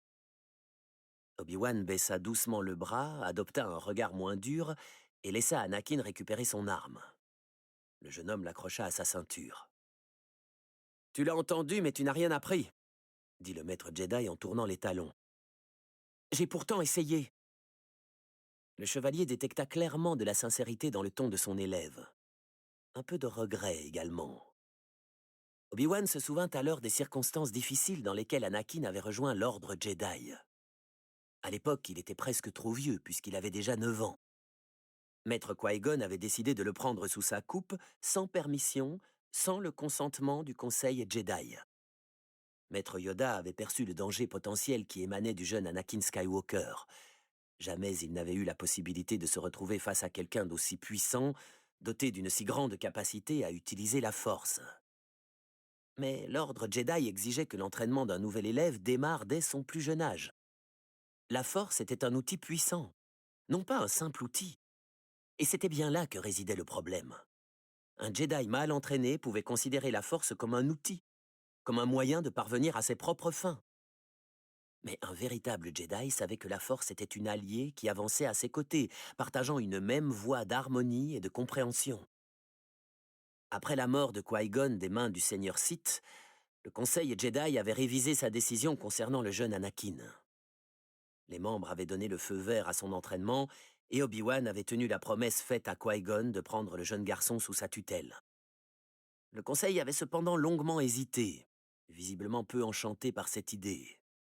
Yoda avait alors paru résigné, comme si cette destinée avait représenté une voie qu'on ne pouvait éviter, plutôt qu'un chemin sur lequel on s'engagerait avec volonté et détermination. On chuchotait déjà qu'Anakin était l'élu, celui qui rendrait son équilibre à la Force. Obi-Wan ne savait pas vraiment ce que cela signifiait, et ses craintes ne cessaient de croître. Il releva les yeux vers Anakin qui attendait patiemment non loin de lui. Il trouva un peu de réconfort dans cette image. L'image de ce garçon têtu et effronté, mais pourtant si sympathique. Il s'empêcha cependant de sourire car il semblait évident qu'Anakin ne comprendrait pas le fait d'être si vite pardonné, surtout après ses actions relevant du suicide et la perte de son sabre laser. Obi-Wan déguisa son éclat de rire en quinte de tout. Après tout, n'avait-il pas lui-même sauté par la fenêtre à une centaine d'étages au-dessus des rues de Coruscant?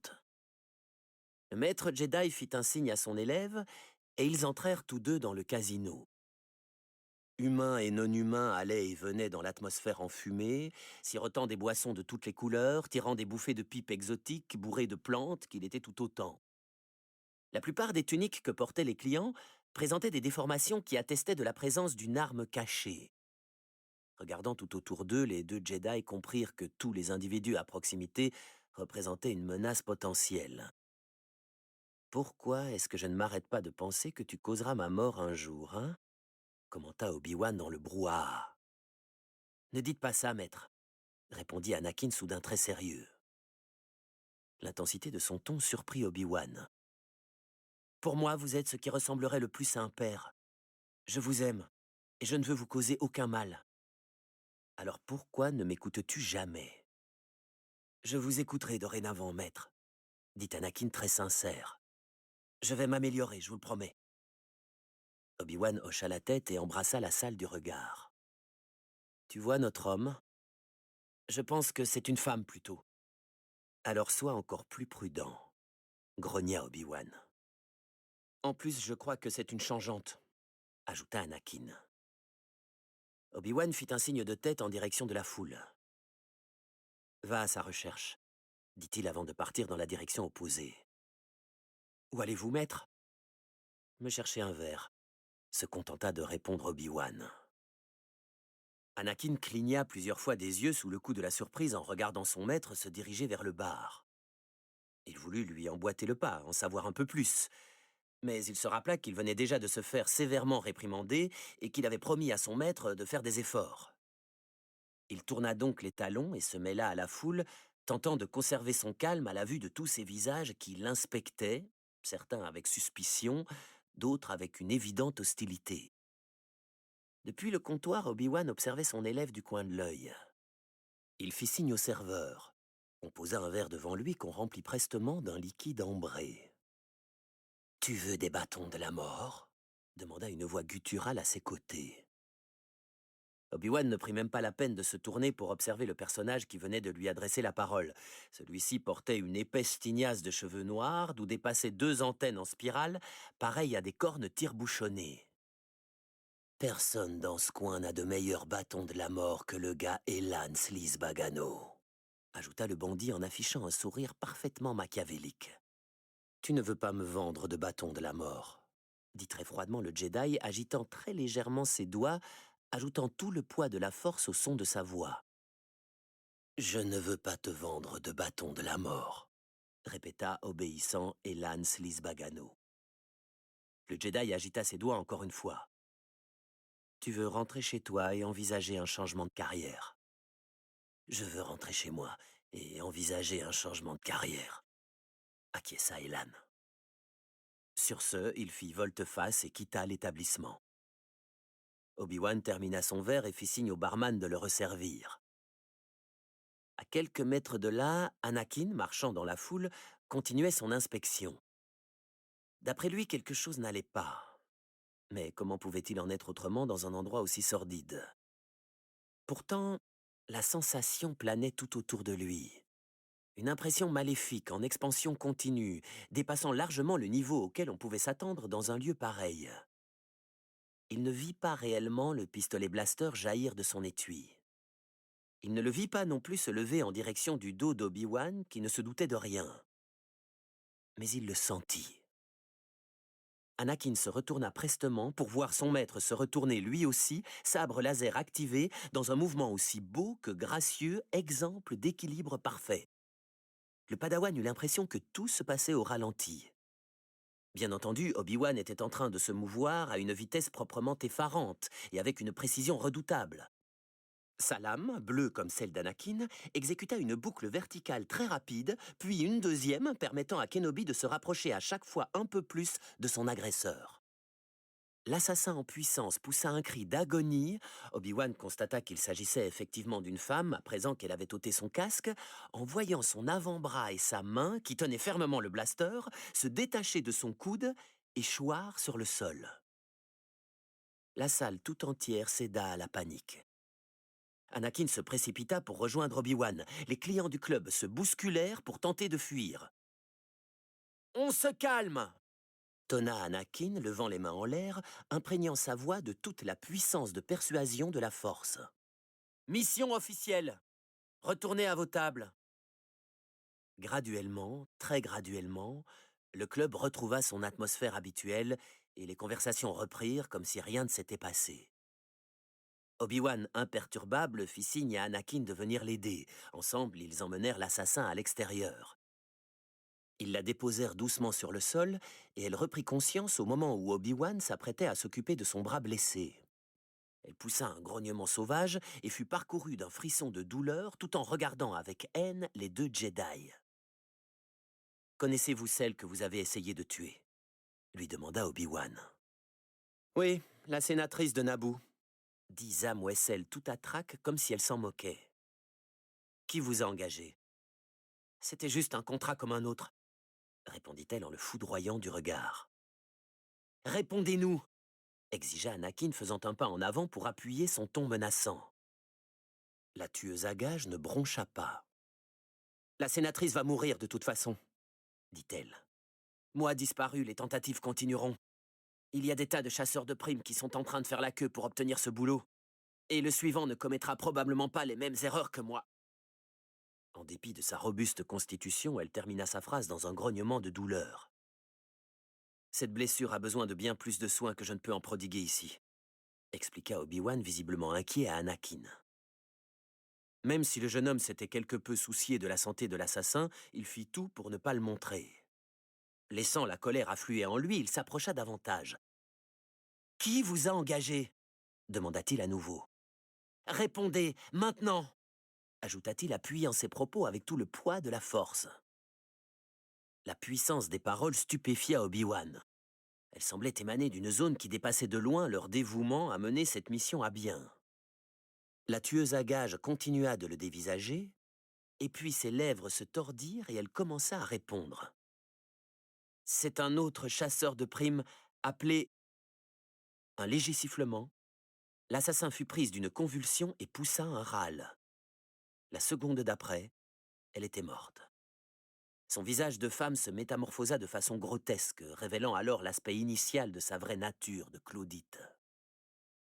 Anakin et Obi-Wan détournèrent le regard de cet affreux spectacle. Ils levèrent la tête ensemble au son d'un mugissement. Ils aperçurent alors un homme en armure, doté d'un réacteur dorsal, en train de s'élever dans la nuit pour disparaître dans les cieux de Coruscant. Obi-Wan posa à nouveau les yeux sur la créature qui gisait à leurs pieds. Il se pencha, saisit un petit objet fiché dans son cou et le montra à Anakin. Une fléchette empoisonnée. Anakin soupira et détourna les yeux. Ils étaient parvenus à enrayer cette tentative et avaient éliminé l'assassin. Mais il lui semblait évident que la sénatrice Amidala, Padmé, courait encore de graves dangers.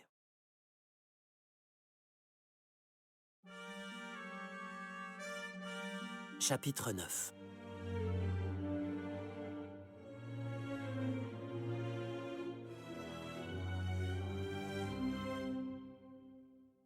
Anakin, très calme, se tenait debout au milieu de la chambre du Conseil Jedi, encerclé par les grands maîtres de l'ordre. À ses côtés se tenait Obi-Wan, son maître, mais pas l'un des maîtres.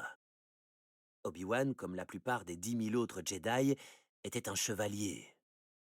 Les individus qui étaient aujourd'hui assis tout autour de la salle étaient les maîtres, les membres les plus puissants de l'ordre. Anakin ne s'était jamais senti complètement à l'aise en présence d'une si auguste compagnie. Il savait bien que près de la moitié des maîtres Jedi du Conseil avaient exprimé de sérieux doutes quant à sa possibilité de rejoindre l'ordre à l'âge avancé de 10 ans. Il savait bien que Yoda avait fait pencher le vote en sa faveur, l'autorisant ainsi à étudier sous la tutelle d'Obi-Wan. Quelques maîtres, cependant, nourrissaient encore des doutes à son sujet. « Pister ce chasseur de primes tu dois, Obi-Wan », dit maître Yoda pendant que ses confrères se passaient la fléchette empoisonnée de main en main pour l'étudier. « Plus important encore, tu dois découvrir pour qui il travaille », ajouta Mace Windu. « Et que faire au sujet de la sénatrice Amidala ?» demanda Obi-Wan. « Elle a toujours besoin de protection. » Anakin, anticipant ce qui allait se produire, se raidit lorsque Yoda tourna les yeux dans sa direction. « S'occuper de cela, ton padawan peut bien. » Anakin sentit son cœur bondir dans sa poitrine en entendant la déclaration de Yoda. Non seulement en raison de la confiance évidente qu'on lui accordait enfin, mais aussi parce qu'il s'agissait là d'une mission qu'il apprécierait tout particulièrement. « Anakin, tu vas escorter la sénatrice jusqu'à sa planète natale de Naboo, » ajouta Mace. « Elle y sera bien plus en sécurité. Évitez cependant d'emprunter les voies officielles. Faites-vous passer pour des réfugiés. » Anakin hocha la tête alors qu'on lui expliquait ce qu'on attendait de lui, et il comprit immédiatement que le voyage ne serait pas dénué d'obstacles. Puisqu'elle est le chef de l'opposition à la loi sur l'enrôlement militaire, il sera fort difficile de faire quitter la capitale à la sénatrice Amidala. Jusqu'à ce que ce tueur capturé soit. Notre jugement respecté, elle doit, déclara Yoda. Anakin hocha la tête. « Je sais cependant qu'elle se soucie grandement du futur scrutin, maître, » répondit le jeune homme. « Elle se préoccupe bien plus d'invalider l'acte que de... » Anakin, l'interrompit Mace. Va au Sénat demander au chancelier Palpatine de s'entretenir avec elle. Le chevalier Jedi et le Padawan étaient à présent tous deux nantis d'une mission. Yoda, d'un hochement de tête, leur fit signe qu'ils pouvaient disposer. Anakin voulut dire autre chose, mais Obi-Wan le saisit immédiatement par le bras pour le faire sortir de la pièce. « Mais je voulais leur expliquer combien Padmé se passionne pour ce vote, » dit Anakin lorsqu'ils se retrouvèrent enfin dans le hall. « Je pense que tu as été très clair au sujet des sentiments de la sénatrice Amidala, » répondit Obi-Wan. « C'est pour cela que Maître Windu t'a ordonné d'aller trouver le chancelier Palpatine afin qu'il intervienne. » Le duo se mit à marcher dans le couloir. Anakin se força à garder pour lui toutes les réponses qui étaient en train de lui venir à l'esprit. « Le Conseil Jedi comprend la situation, Anakin, » déclara Obi-Wan. « Oui, maître. »« Tu dois leur faire confiance, Anakin. »« Oui, maître. » La réponse du jeune homme fut presque automatique. Dans sa tête, il était déjà passé à autre chose. Il savait pertinemment que Padmé ne se laisserait pas si facilement convaincre de quitter la planète avant le scrutin. Mais en vérité, cela ne lui importait guère. Ce qui importait, c'était qu'il serait bientôt en sa compagnie, à la protéger, pendant qu'Obi-Wan partirait à la poursuite du chasseur de primes. Padmé serait alors sous sa seule responsabilité. Pour Anakin, ce n'était pas négligeable. Bien au contraire. Anakin n'éprouvait aucune nervosité à se trouver dans le bureau du chancelier Palpatine. Il comprenait fort bien le pouvoir que représentait cet homme et respectait les fonctions rattachées à son mandat. Mais, curieusement, le Padawan se trouvait bien ici, comme s'il était en présence d'un ami. Il avait eu peu souvent l'occasion de passer un peu de temps en compagnie de Palpatine, mais en ces rares opportunités, chaque fois qu'il avait eu la possibilité de s'entretenir avec cet homme en privé, Anakin avait toujours eu l'impression que le chancelier suprême éprouvait un réel intérêt pour lui. D'une certaine façon, Anakin considérait Palpatine comme un second mentor. La relation n'était pas aussi directe que celle qu'il entretenait avec Obi-Wan, bien entendu, mais l'homme lui avait toujours dispensé des conseils aussi précieux que judicieux. « Je vais lui parler », acquiesça Palpatine après avoir écouté la requête du jeune Jedi concernant le départ de Padmé de Coruscant en vue de se mettre à l'abri sur Naboo. La sénatrice Amidala ne pourra pas refuser de se plier à un ordre officiel. Je la connais suffisamment pour te rassurer à ce sujet. Merci, Votre Excellence. Alors, mon jeune Padawan, on t'a enfin confié une mission, dit le chancelier, affichant un franc et chaleureux sourire semblable à celui d'un père qui s'entretiendrait avec son fils. Ta patience a enfin payé. Ce sont vos conseils plus que ma patience qui ont payé, répondit Anakin. Je pense que ma patience n'aurait jamais tenu le coup si vous ne m'aviez pas rassuré sur le fait que mes maîtres Jedi étaient en train de me tester, qu'ils attendaient le bon moment pour me confier une mission digne de ce nom. Palpatine hocha la tête et sourit. Tu n'as pas besoin de conseils, Anakin, dit-il.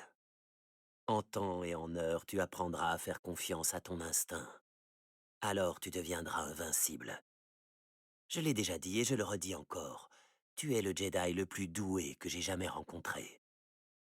Merci, Votre Excellence, répondit calmement Anakin. Le jeune homme, en vérité, redoubla d'efforts à ce moment pour s'empêcher de trembler.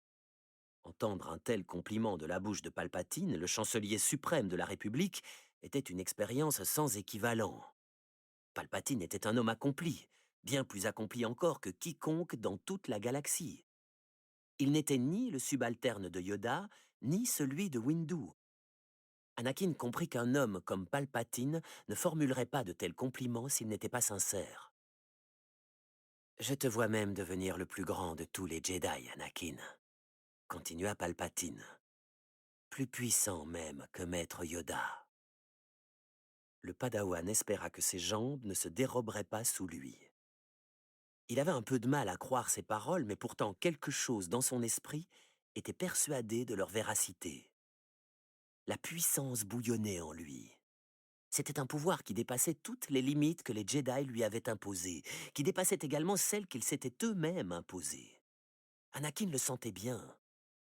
Il savait qu'Obi-Wan, lui, ne comprenait pas, et c'était là une source de frustration répétée envers son mentor. Au goût d'Anakin, la bride par laquelle le tenait Obi-Wan était un peu trop serrée. Il ne sut comment répondre aux compliments incessants de Palpatine. Il se contenta donc de rester debout, au milieu de la pièce, à sourire silencieusement pendant un long moment. Le chancelier alla jusqu'à la baie vitrée et observa les flots de trafic ininterrompus qui striaient le ciel de Coruscant. Au bout de quelques instants, Anakin rassembla tout son courage, contourna la table de travail et le rejoignit à la fenêtre. Il suivit le regard du chancelier suprême au long du trafic aérien. « Je me fais du souci pour mon padawan », dit Obi-Wan Kenobi à Yoda et Mace Windu alors que tous trois arpentaient les corridors du temple Jedi. Il n'est pas prêt pour mener à bien tout seul cette mission. Le conseil en sa décision a confiance, Obi-Wan, dit Yoda. Ce garçon possède des dons exceptionnels, ajouta Mace. Mais il a encore tant à apprendre, maître, expliqua Obi-Wan. Ces dons l'ont rendu, comment dire, arrogant. Certes, certes, acquiesça Yoda. Un défaut commun à de plus en plus de Jedi, il est vrai. Bien trop sûrs d'eux, ils sont. Y compris les aînés, les plus expérimentés des Jedi. Obi-Wan approuva ces paroles d'un hochement de tête. Leur véracité était indiscutable. La situation actuelle des Jedi, en ces temps de tensions croissantes, avec tant de membres de l'ordre éparpillés aux quatre coins de la galaxie, était des plus inconfortables. L'arrogance n'avait-elle d'ailleurs pas joué un rôle prépondérant dans la décision du comte Dooku de tourner le dos à l'ordre Jedi et à la République? Souviens-toi bien d'une chose, Obi-Wan, remarqua Mace. Si la prophétie est exacte, ton apprenti est le seul qui puisse rendre son équilibre à la force. Comment Obi-Wan aurait-il pu oublier une chose pareille? Qui-Gon avait été le premier à s'en rendre compte. Le premier à prédire qu'Anakin serait l'élu qui permettrait à la prophétie de se réaliser. Ce que Qui-Gon, ou qui que ce soit d'autre d'ailleurs, n'était pas parvenu à expliquer, c'était ce que rendre son équilibre à la force signifiait exactement. À condition qu'il suive le bon chemin, annonça le chevalier Jedi aux deux maîtres. Aucun d'entre eux ne le corrigea. Vaquer à tes propres tâches, tu dois, lui rappela Yoda, tirant Obi-Wan de sa méditation, comme s'il avait été capable de lire dans l'esprit du jeune chevalier. Quand éclairci le mystère de cet assassin sera, alors d'autres énigmes se résoudront. Oui, maître, répondit Obi-Wan, posant les yeux sur la petite fléchette qu'il avait extraite du cou de la Claudite morte et qu'il tenait à présent entre ses doigts. Avec des gestes délicats, Shmi Skywalker-Lars souleva la plaque thoracique à la patine dorée et la posa sur le torse parcouru de câbles et de relais du droïde. Elle sourit à l'adresse de C-3PO et, sachant pourtant que la figure de ce dernier était incapable de se tordre, comprit que lui aussi, à sa manière d'individu mécanique et électronique, était satisfait. Combien de fois s'était-il plaint du sable qui envahissait ses circuits, qui rongeait ses isolants de silicone et pénétrait dans ses rouages au point de créer faux contacts et court-circuits. Aujourd'hui, Shmi remédiait enfin à ce problème, terminant le travail entrepris par Anakin sur ce droïde bien des années auparavant. « C'est mieux maintenant ?» parvint-elle à dire à voix haute, entre ses lèvres prises dans une gangue de sang séché. « Non, réalisa-t-elle. Maintenant n'était pas le terme approprié. Elle avait achevé la carapace de C-3PO bien des jours auparavant. À moins que ce ne soit des semaines auparavant, voire des années. Lorsque Klieg l'avait conduite pour la première fois à la ferme hydroponique. Oui, effectivement, elle avait découvert des plaques d'armure qui pouvaient convenir aux droïdes de protocole dans le garage le long d'un mur sous un vieil établi. Elle s'en souvenait clairement, mais elle ne parvenait pas à se rappeler de quand cela datait. Et maintenant, elle était ailleurs. Elle ne put ouvrir les yeux pour voir où elle se trouvait. Elle n'en avait pas l'énergie, et le sang qui lui couvrait le visage avait séché, rendant le moindre battement de paupières douloureux. Elle trouva curieux d'ailleurs que seules ses paupières lui fassent mal à cet instant précis. Elle pensait qu'elle était plus gravement blessée. Elle pensait... Shmi entendit quelque chose derrière elle. un bruissement de pas, et puis des marmonnements. Oui, il y avait toujours des marmonnements. Ses pensées revinrent à C3PO. Ce pauvre C3PO, dont les bras n'avaient pas encore été protégés. Avec des gestes délicats, elle souleva la plaque. Elle entendit un bruit sec. Elle comprit qu'il s'agissait d'un bruit sec même s'il semblait provenir de très loin, et sentit quelque chose lui balayer les reins. Mais il n'y avait plus en cet endroit un seul nerf sensible pour enregistrer la morsure du fouet plus distinctement.